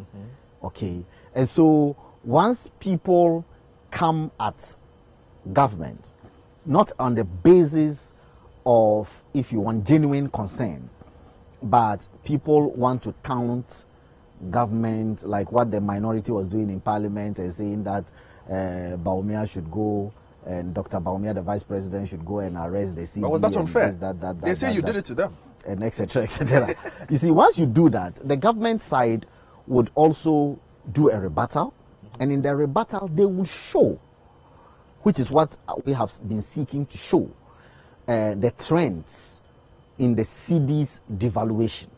Okay, and those trends will show that when we are in government, we have better managed the cedi and the exchange rates than the NDC has ever done what would ever hope to do. That is all we are seeking to show, but not to say therefore that, oh, we are very happy that it is that way. No, people who are rebutting are merely saying that the NDC doesn't have the moral authority as far as exchange rate depreciation is concerned to say that the cedi is depreciation, because the cedi saw its biggest depreciation rates under the NDC government. That's all we've been saying. But quite frankly, it is worrying, and therefore we are doing everything that we can to continue to ensure stability for the cedi. You cannot be called a government of business and be happy about cedi exchange rate depreciation. You know, we pride ourselves as the government of the private sector, okay, or the party of the private sector, because we are a conservative party.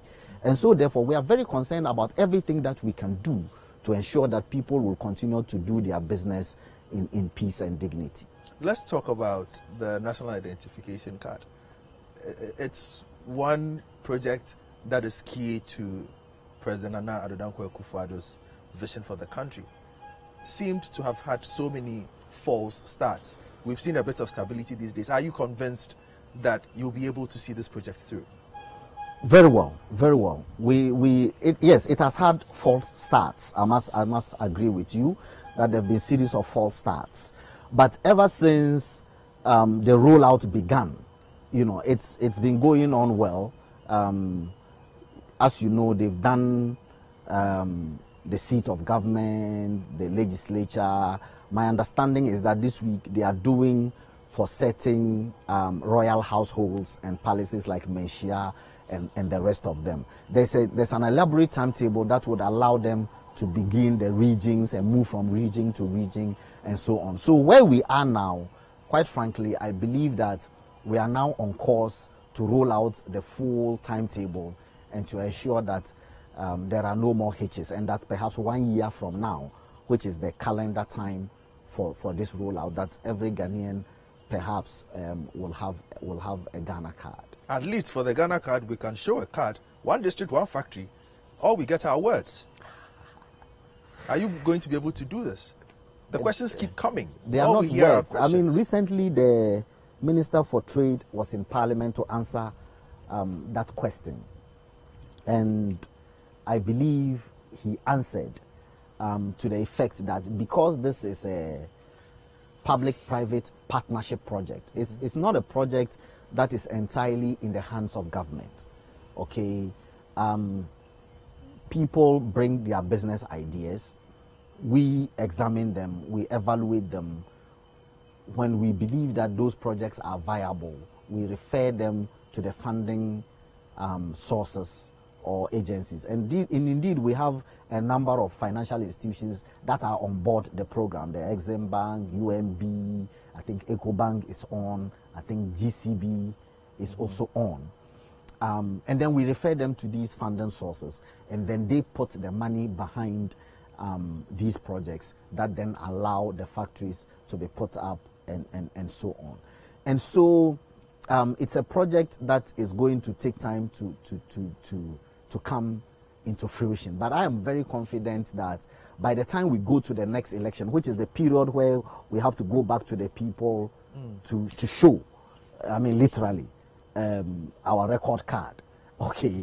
And I believe that that record card would show a number of factories that are all over the country that are functioning and producing products. But considering how key this is, it's at the heart of your party's campaign message from the last election. You promised free SHS. There was a certain urgency with which you moved with the free SHS. We haven't seen that kind of urgency with this one, or even with the dam one. Oh, the dams, I'll come back to 1D, 1F, but once you have brought in the dams also, we've already said to you that the dams are being constructed, the contracts have been awarded for them, they are happening. Constructed where? In the northern regions. Where, I mean, will be able to see? The Special Development Initiatives Ministry. If I knew specifically that we're going to talk about it, village by village or community by community where this time, then I'd have brought you the list and say it's being done here. But it is being done. Those contracts have been awarded, and then even in areas where we had old dams which had been silted, okay, the desilting has been done, and so on. So that is a project that is going on. We can do another interview where I can account to you blow by blow where these ones are being done. I mean, in the case of the 1D, 1F, I've told you what the difficulty is and so on. But in this one, which is purely government controlled, I can tell you that the contracts have been awarded. We talked about water projects in communities. As I speak, over 200 of those community water systems are being constructed across the country. That one too, I can provide you with the various areas. The various MPs will tell you that in their various communities, the contracts have been awarded and the water systems are being built and so on. So we are doing those that are absolutely within government control. We are doing them. The 1D, 1F, as I admit, the difficulty is that it's a private-public partnership. And then the funding agencies must, satisfy themselves about the recouping of the money. That's an elaborate process. But like the trade minister said, about 152 of those projects are about to take off. And like I said, by 2020, the scorecard would even be more. We are still speaking to the Information Minister, Dr. Mustafa Hamid. Now, when we return, we will have a conversation about the MPP government's ambitious plan to employ almost 100,000 young people.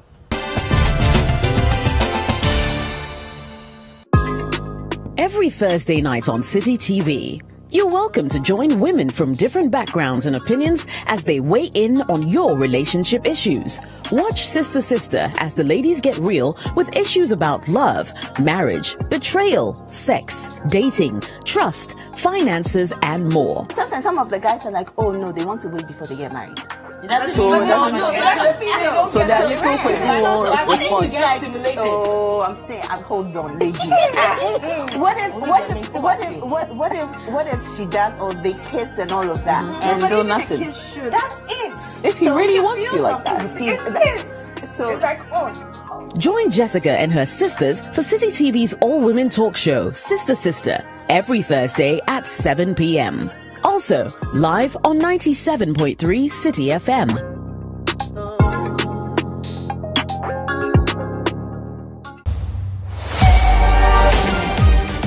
Wherever the weekend sporting action happened, we will bring it to you here on Scorecard. Every goal, every dunk, every punch, the winning strides, and the winning volleys. International media, he said, look, wait, sit and wait. Let me have a meal with my people. And I think that's the same cool, it's the same organization he brings to the field every time I've seen him play. He looks to me like somebody who's played over 50 caps already. Okay. But this guy has barely played over 25 caps for the national team. All of the weekend's action in one place. Scorecard. Every Sunday at 8 p.m. prompt on Citi TV.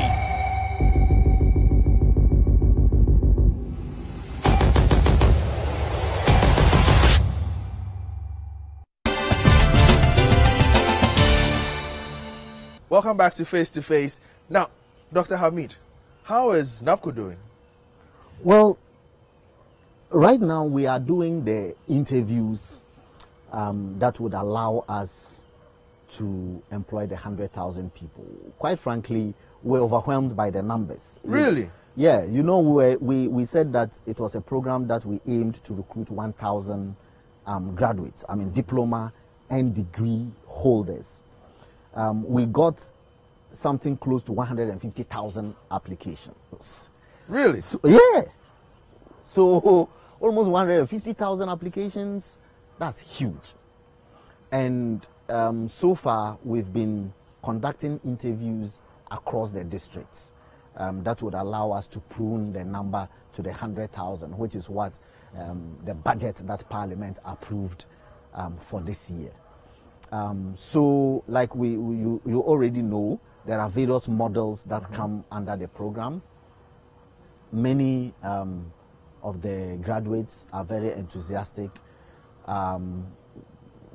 We believe that hopefully by the close of this month, all the processes would have been completed, and then we can put people to work. Are you confident that the initial disagreement or the initial the objections that people had to this particular concept? We heard from nurses who felt that this was being used to sidestep them from being employed properly by the government. Do you feel that all these concerns have now been addressed and people have fully embraced this new concept you've brought? First of all, I didn't understand what that apprehension was about, because NABCO is a purely voluntary concept. When I say voluntary concept, I mean that nobody is going to be forcefully conscripted onto the program. But you must admit, if I'm home and I'm unemployed, I will definitely try and get in there. So if you don't want to get there, you don't get there. And nobody had said that because there was a Heal Ghana model in NABCO, recruitments to the health sector through, if you want, the mainstream channel was stopped. Nobody had said that. So really and truly, we were baffled by those concerns, because the Minister for Health had already indicated that in this year's budget, he had secured financial clearance from the Ministry of Finance to recruit, I think, up to about 37,000 health personnel across the various aspects of the health ministry and so on. And so really, I didn't get it, quite frankly. So those recruitments will go on, and then NABCO will go on. It's not as if NABCO is a replacement, but inside NABCO we have Teach Ghana. Okay, but the president just announced at Koforidua that we are going to recruit over 8,000 teachers for the senior secondary schools this coming September, because more students would come onto the free SHS. But there's also Teach Ghana.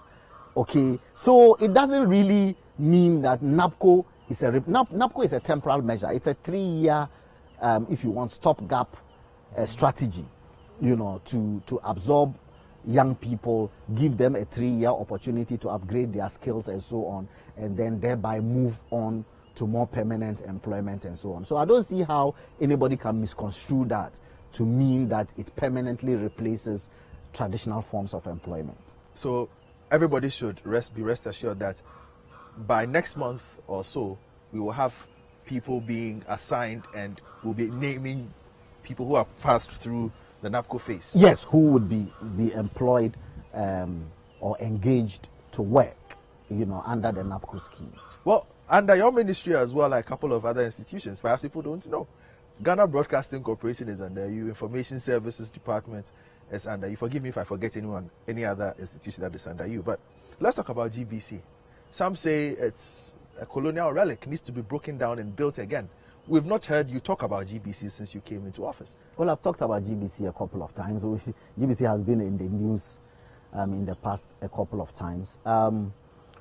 Our vision is to transform GBC into a public service broadcaster, okay, rather than a national broadcaster. You know, the difference between a national broadcaster and a public service broadcaster is this.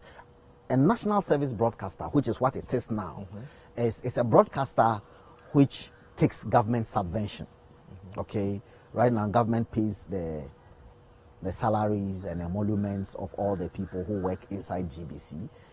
Government is the one that buys equipment and retools in GBC and etc. etc. So government puts money every year. When the budget is being read, I go as the minister for the sector to defend GBC's budget and find money from them and so on. We want to move away from that and allow it to become a public service broadcaster. In other words, that it is independent of the national purse, pays for itself, just like any of its competing media houses like Citi and so on, and be able to stand on their own. We want to model it like the British Broadcasting Corporation, which is a public service broadcaster which is paid by money that it raises from the public space by itself and so on. To that extent, the National Media Commission, mind you, because of the 1992 Constitution, government no longer has a direct stranglehold on these so-called state-owned media. You know, there's a mediating body called the National Media Commission. You remember, government doesn't even appoint its director general, its various directors. Government doesn't appoint nothing. I mean, all these are done by the National Media Commission. So, in collaboration with the National Media Commission, a committee is being set. It's now been complete. So, I'm sure in the next few days or weeks, the National Media Commission would announce a high-powered committee that has been set up. It will be given terms of reference and it will be given some months. I don't know how many weeks or months the NMC will give them to give government a report on how to turn GBC into a public service broadcaster, so that we can begin to transform its fortunes and take it out of completely out of government subvention. Are you hopeful that you will not encounter any difficulties, considering that a few have tried changes, modernizing GBC, so to say, and they've been resisted quite fiercely? Yes, they have. But we are determined that no matter what it is, this is what has to happen. It's in the interest of the workers themselves that it is done well, so that they can be paid well, so that they can put in their best. Right now, quite frankly, what's the word to use? It's not nice to think that the national broadcaster commands only about 9% of television viewership in our country. It's not pretty. Are you following me? And I'm sure they themselves are not figures that they are excited about. That people who are operating in some 80 by 80 square places are ahead of you in terms of viewership. GBC has the biggest reach of any television station in Ghana. I mean GTV. Yeah. Okay. But if you have a reach, you should also be able to have numbers. But they merely have the reach, but they don't have the numbers. Are you following me? Yeah. So all of that has to depend on the motivation, the pay structure, etc., etc. And if all that will be done, we have to make it a public service broadcast. Okay. Now, in the Information Services Department as well, it looks like they're on their knees. What are you doing about that? Well, since we came, we've revived the fortunes of the Information Services Department. We haven't put it back where it is supposed to be yet, quite frankly. What do you mean by revival? What have you been doing? Well, since we came, hitherto, people hardly heard about Information Services Department. But today, because of the confidence that we have put back in them, they are the ones who are engaged in the household agricultural census that is going on around the country. They, in the Galamsey areas, are the ones who are spearheading the education of the communities against the dangers of Galamsey. They are helping with household registry, which is under the Ministry of Gender. Now, almost all the ministries, if they have jobs to do, you know, in terms of either collecting data or public education, are subletting to the information, which is its original mandate, that is supposed to be the government organ that collects data, you know, for government institutions to be able to plan and people were initially subletting these type of jobs to private research institutions and so on and so on. But we came back and we said, look, there's a new direction, there's a new sense of direction. Trust us. There's a renewed sense of commitment to the ISD. And they are trusting us to do that. And now it is going on. Recently, they were also involved in tax education campaign for GRA. Okay. National Health Insurance Institution has also contracted them to do some job in the institutions about the use of the NHIA and so on and so forth. So that's number one, renewed sense of commitment. Number two is that we don't have vehicles. Okay, the little that we have, we've tried to buy some batteries, some ties to get them moving so that these kinds of jobs that I say we are doing for the ministry, we can begin to do them whilst we look in the 2019 budget to argue for money to buy. Our aim is to have at least one information service van for each district across the country. If we can achieve all of that in 2019, at least, even if we achieve half, we can hope to push the rest to 2020 and so on and so forth. So there is, before we came, the Information Services Department also has a magazine called Ghana Today. Ghana Today, since the 60s, had been the official government mouthpiece, okay, for churning out information. It's been defunct for over 10 years until we came. We've put Ghana Today back on the newsstands and in our libraries and communities, and we are producing every quarter. Okay, the latest one we have is the one that says 1 year in retrospect, where we've put together all of government's achievements for the past 1 year and so on. So let's hope it doesn't become a propaganda tool. No, that is why it is Ghana Today.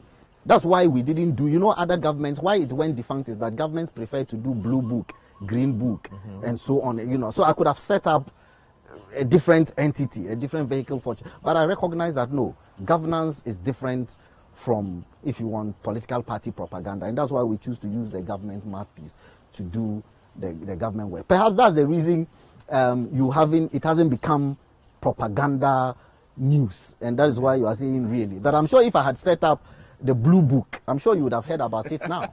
Honorable, do you involve yourself in party communication? The party gave birth to government, to this government. Are you following me? Yes. So when the party goes to the election in 2020, it will be touting the achievements of this government. Are you following me? So to that extent, whatever I collate as government achievements, I ought to pass on to the party for the party to tout.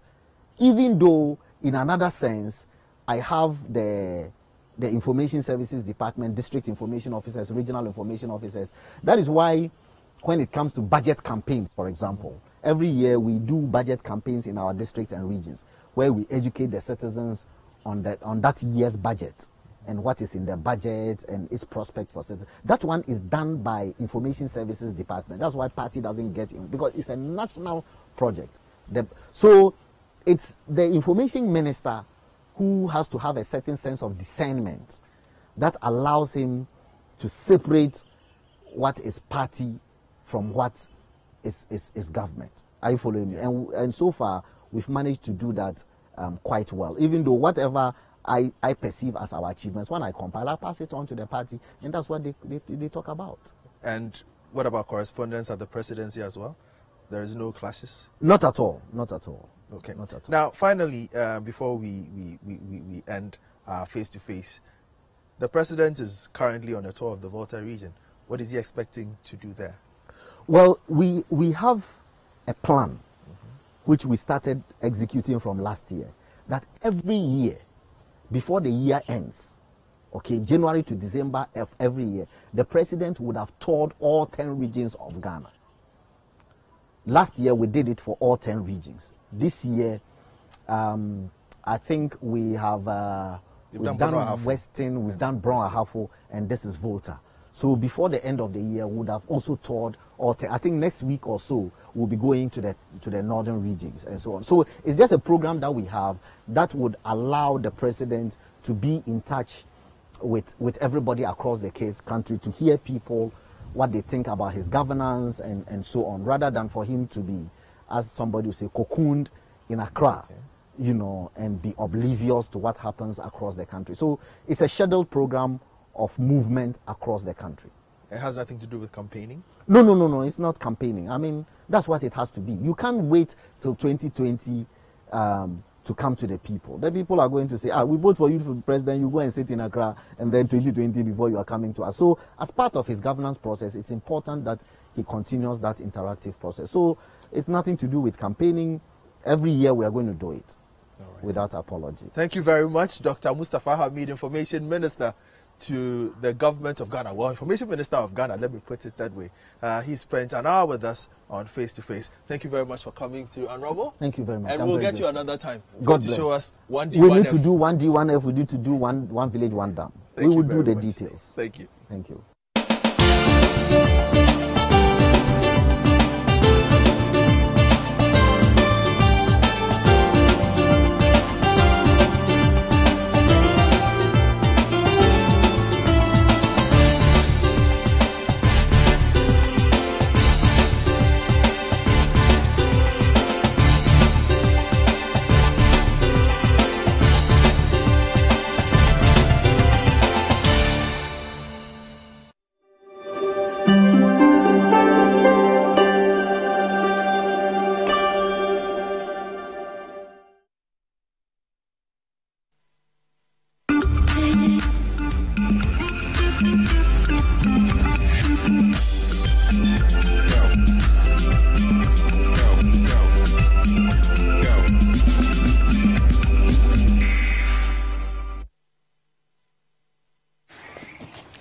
And you're tuned in to 30 Minutes right here on Citi TV. My name is AJ Akwako Sapon, and today we're talking about healthcare right here on the show. And of course, I do not do it alone. I do it with the fabulous looking Melissa Owensai. I was getting too involved. Yeah, you know, like, yes. I mean, we have so much to talk about. We do. We seriously do.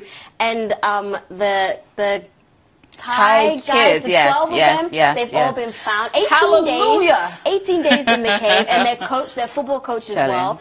And wow, that is amazing. Absolutely. Because we were almost losing hope. Man, and then someone was saying that, you know, it's going to take months to get them out, but thankfully, with like the combined effort of so many people, they've been able to get them out. And we're going to be talking about that and getting all the reactions and giving you a breakdown of exactly what happened. Absolutely, absolutely. Of course, get interactive, because that is what we are about. Get interactive. We are a social media show, hashtag 30 minutes, and also on social media handles at Citi TV GH on Twitter, Instagram, and on Facebook. We are live on Facebook, so tell a friend to tune in and reach out to us at AJ Sapon and at Melly Mel for real. All this and more coming up for the next 30 minutes right here on 30 Minutes.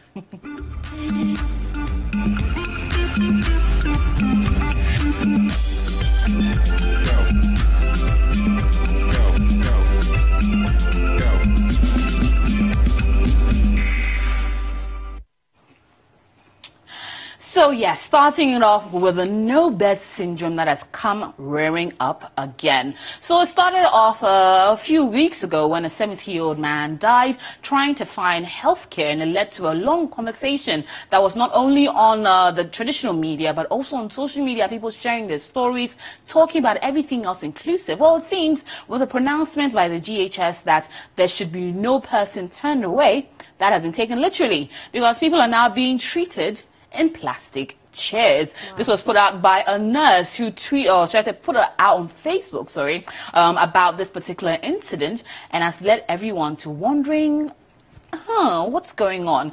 Well, the Facebook post was by Bobbie, and he went on to say that today, 9th of July 2018, so this was from yesterday, said location, surgical and medical emergency, Kolebu Teaching Hospital activity. Patients receiving emergency care at Ghana's premier healthcare facility, a quaternary health facility supposed to provide health tourism, but currently under severe challenges to provide care without doing more harm. How did we get here? Well, a lot of people can give you examples about how we got here, but this was what he put out, and he added pictures to it. So there are some pictures that show exactly what's going on. So you can see the first two in there, but going on into more pictures, this is a patient who's sitting in a plastic chair, another who's laying on the ground, one who's connected to tubes in a plastic chair, another one in the same way, another woman in a chair, plastic chair, and that has been the pictures that have been circulating on social media. Wow. This is really what it's And apparently you're allowed to bring in your own plastic chair. But they actually, if you don't have, you're actually supposed to buy. Yes, so you buy your own plastic chair, you bring it in, and they'll treat you because they can't turn you away. So the question is, if you're saying nobody should be turned away, should the logistics not be provided to ensure that everyone gets quality health care? So now people have to buy that plastic chair in order for them to be treated on, or bring their own. So people are still, you know, you're coming out of pocket, or you're, you know, what, you're not getting treated, or what? You see, the thing is, and I understand what's going on. I mean, you have to get treated. If you come with an ailment, you should get the treatment you want. But if there's no bed to put it on, I'm going to treat you how I can. So you get a plastic chair, you sit on it, I'm going to put a drip on you. You're hopefully going to get better, and then you go away. So that's the way the healthcare providers are trying to cope with the added pressure of accepting everyone that brings a situation to their doorstep. So I understand that, but I think the onus falls on government to provide the logistics. Absolutely. Because if I have one bed, and you are telling me everyone that comes through, if I have one bed and 10 people are coming in, I'll treat them on the floor or on a plastic chair. But then just even very quickly, just to touch on sanitation. What if someone's coming in with open wounds, fractures, broken bones? I mean, you know, even just to stabilize them on a plastic chair, you know, just the environment, having somebody out there with maybe, like I said, an open wound. Like, is this the best practice? Are they not worsening the situation as well? Are you not endangering, you know, others around? But I just don't think it's the best practice. What is the alternative? I mean, the healthcare professionals. If you tell them, I honestly don't have a bed, which is a problem. I do not have a bed. That's the thing. And then you let them go. At the end of the day, what's going to happen? They're going to feel that, and a situation like that comes up, someone will end up dying because they don't have a bed. They're telling you they don't have a bed. Honestly, they really don't. So it's not just a physical bed, as we kept saying. Remember when this situation came up, we were trying to hammer on that it's not just a physical bed. When people say there's no bed, they mean the logistics for that bed. Right. So if you need to be laid in bed, you need to have the accompanying drugs and logistics and everything to be able to proper handle you. So if they don't have that, they really don't. So then what happens to the plastic chair after you're done? Oh no, you take it home yourself. It's yours. So even if you're sick, you carry it? No, you can't. No, if you want, you can take it. We are not saying we want plastic chairs. We're just saying. I hear. Fair help enough. us help you. I have to maybe get over this. But let's take a look at what you guys have been saying on social media, because people have had a lot to say. AJ, do you want to take these? Yeah. So Akwesian Ponsa says, if one man can import 275 buses in the name of elections, which the country is not benefiting in any way, but rather a particular party, what is the government doing then? Now that is a question that we're all asking. But moving on to Benson Owusu Etuahene, this is pathetic. As of now, the Kolebu Surgical Medical Emergency Unit, it's so full that patients are lying on the ground, with some being admitted outside the unit. Stroke patients are being nursed in wheelchairs. This no-bed syndrome is getting out of hand. This is what we want as a people? I doubt we do. But moving on to more social media commentary, Chris Wells Neodate says, pathetic. Our leaders have failed in every facet of development ever since we became autonomous. The only thing they do best is to extort or steal monies meant to develop our mother Ghana. And funnily enough, Ghana is always considered as an elite country, and that is why we always want to enjoy it as citizens. Sad, sad, sad. Wow. Well, I agree with you. It's quite a sad situation going on. It's a very sad situation. And meanwhile, we have healthcare facilities that are not even open yet, that have been up for a year plus. This table you are shaking. And I mean, it's and there's certain hospitals that are overwhelmed, overpacked. Yes. And we've been saying, like, UG Medical Center has been a conversation that's been ongoing for months. We have been talking about it, agitating from the city CBS until it became a abandoned project thing we've been working on, and a student activist took it up upon himself trying to get it done. And well, it seems tomorrow there will be a press conference to speak on this particular issue. So the government has called for a press conference to give the underlying issues and explain what's going to happen further. But my question is, Why is it still not open? We are in July.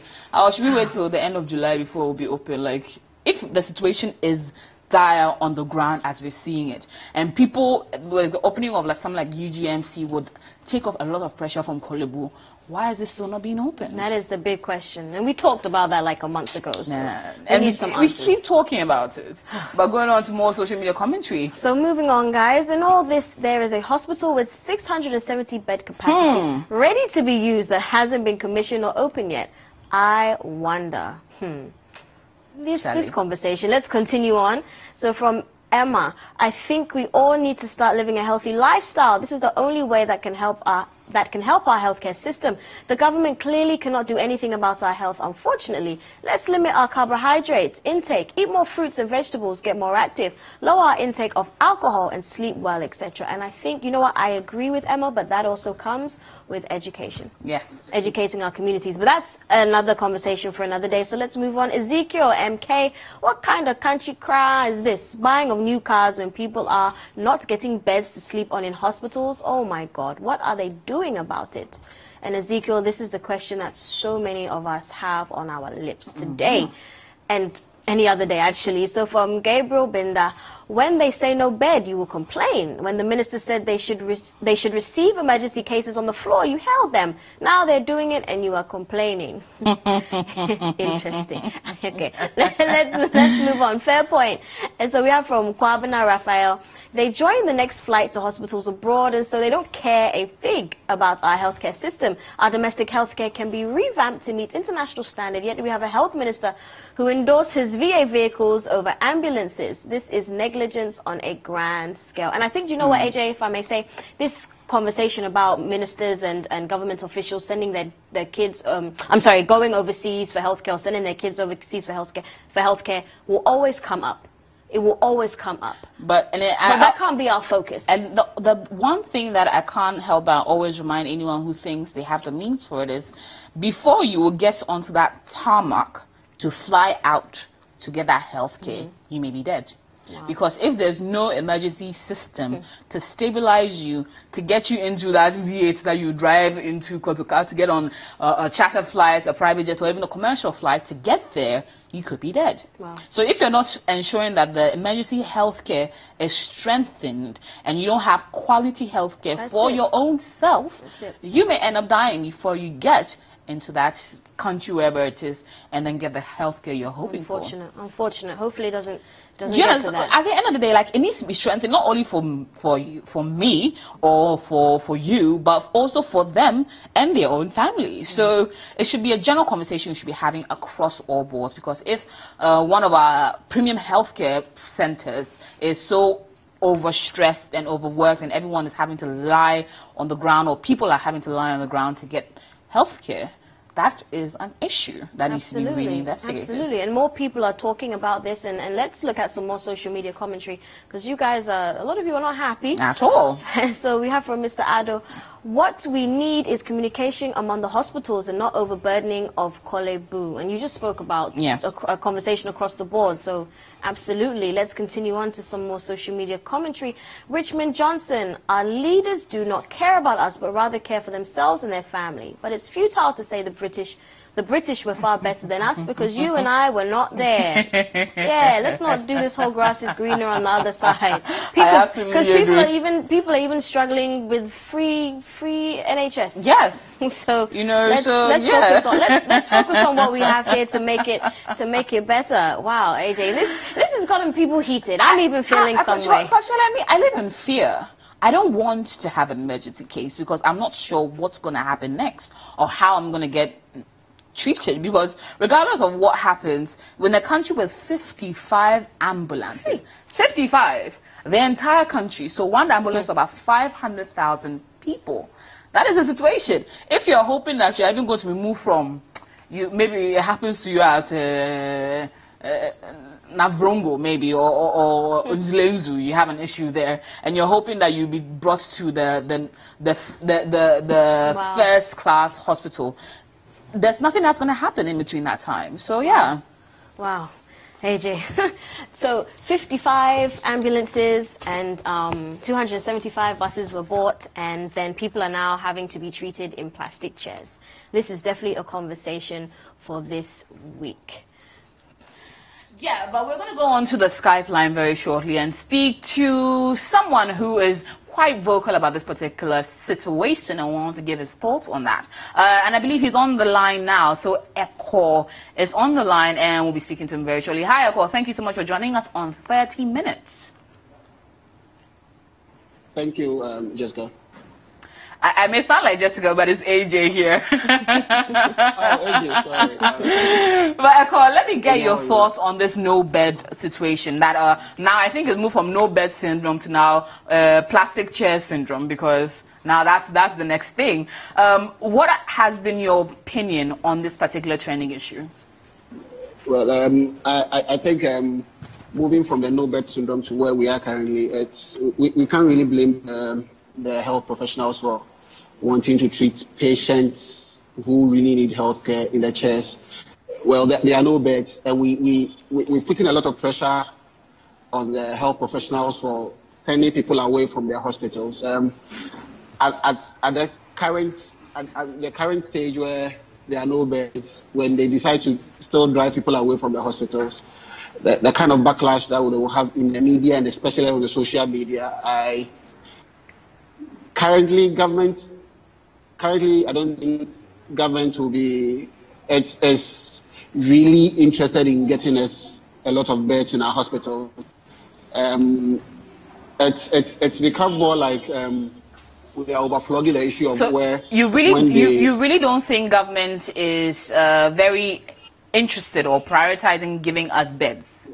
Not at all. Why do you think so? Like I was saying. When we talk about when they get sick or their family members get sick, they will probably travel with them outside the country. So it's become like a norm for them. Well, Ghanaians will talk. At the end of the day, they will end it. We will still carry our people away.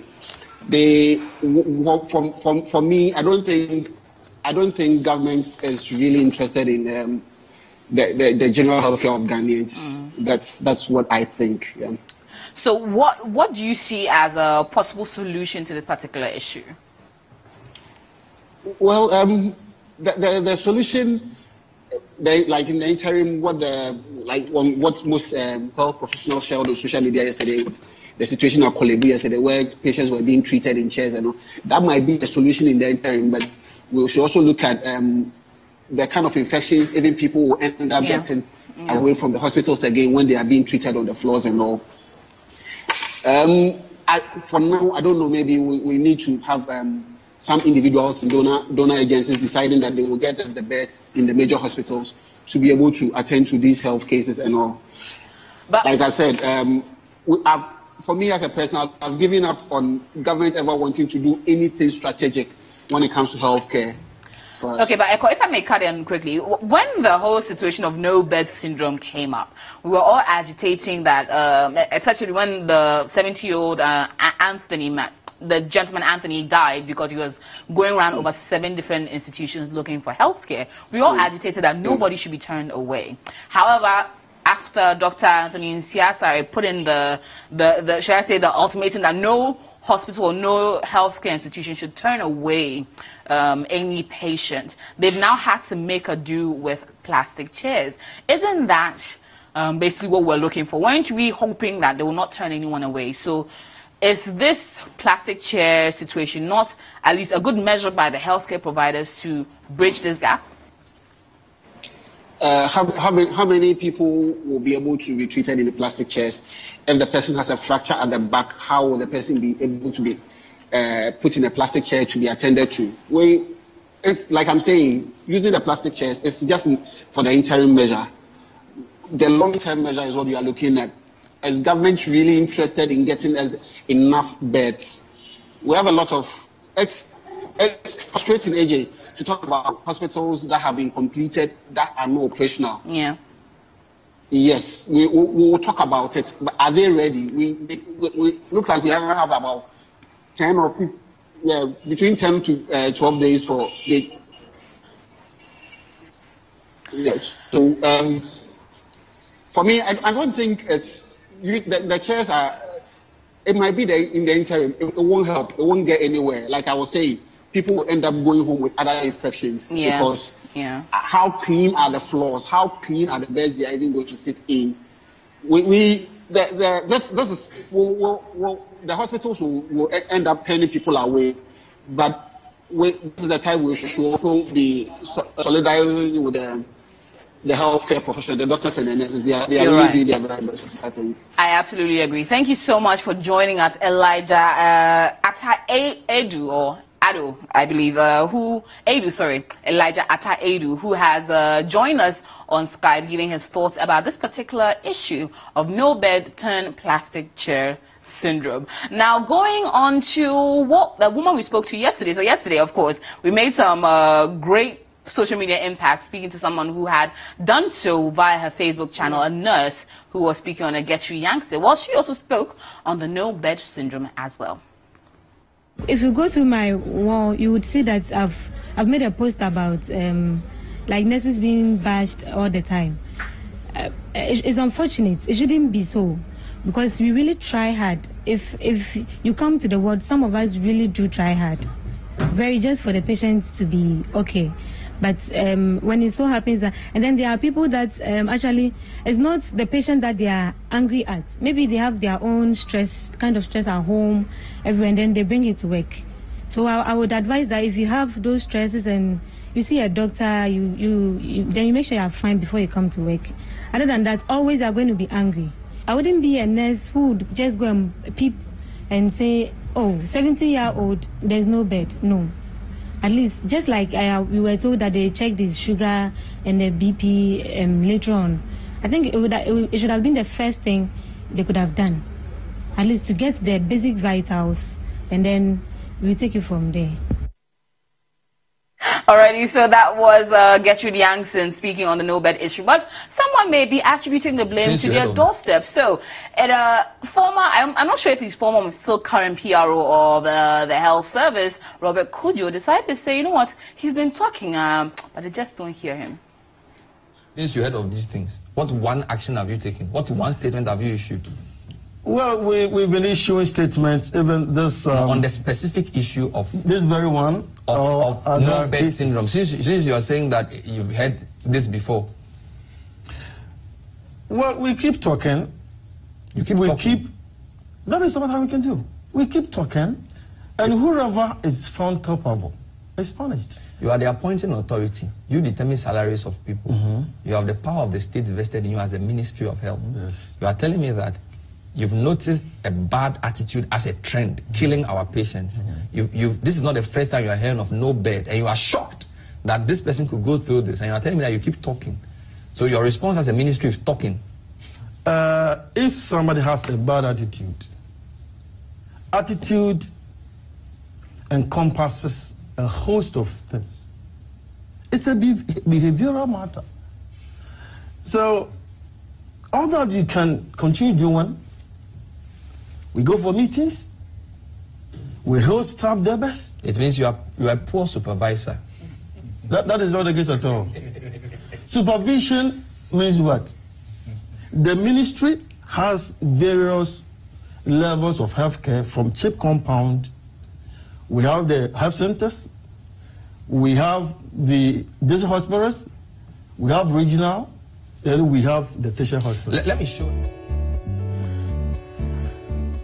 Wow, the hospitals are the hospitals, you know, the district hospital, and means then you're a poor supervisor. No, I felt that one. I'm shaking tables. That one, it touched my soul. Wow. But you know what? Apparently, he's no longer there. He's been removed. Wow. Yeah, you know, after that hospital, you need to go. But you know what? On that note, I feel that we should go on a break, guys. Don't forget to use our hashtag. That is hashtag 30minutes. Don't forget to get at us on social media, Twitter, AJ Sapong and Melly Mel for real. And of course, we'll be right back.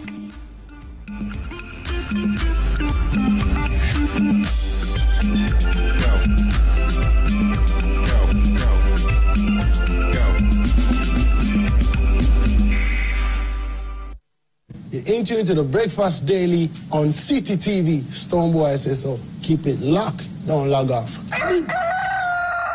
We spice up your mornings with culturally enriched conversations, social interviews, and policy-oriented discussions that will keep you updated on the progress of the nation. And that is the reason I was making the point to him that I refrained from responding to this Joyce Bauer statement. Because if some citizens have accused President Mahama of diverting a certain amount of money, deal with that, deny same, and move on with your life.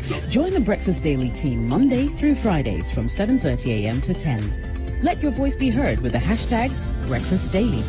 Join us for breakfast daily, only on Citi TV. Every Thursday night on Citi TV, you're welcome to join women from different backgrounds and opinions as they weigh in on your relationship issues.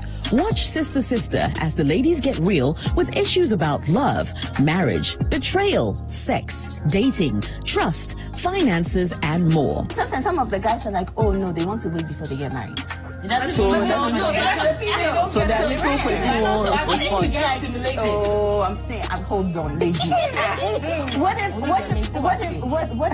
if she does all the kiss and all of that? And still nothing. That's it. If he really wants you like that. You see, so join Jessica and her sisters for Citi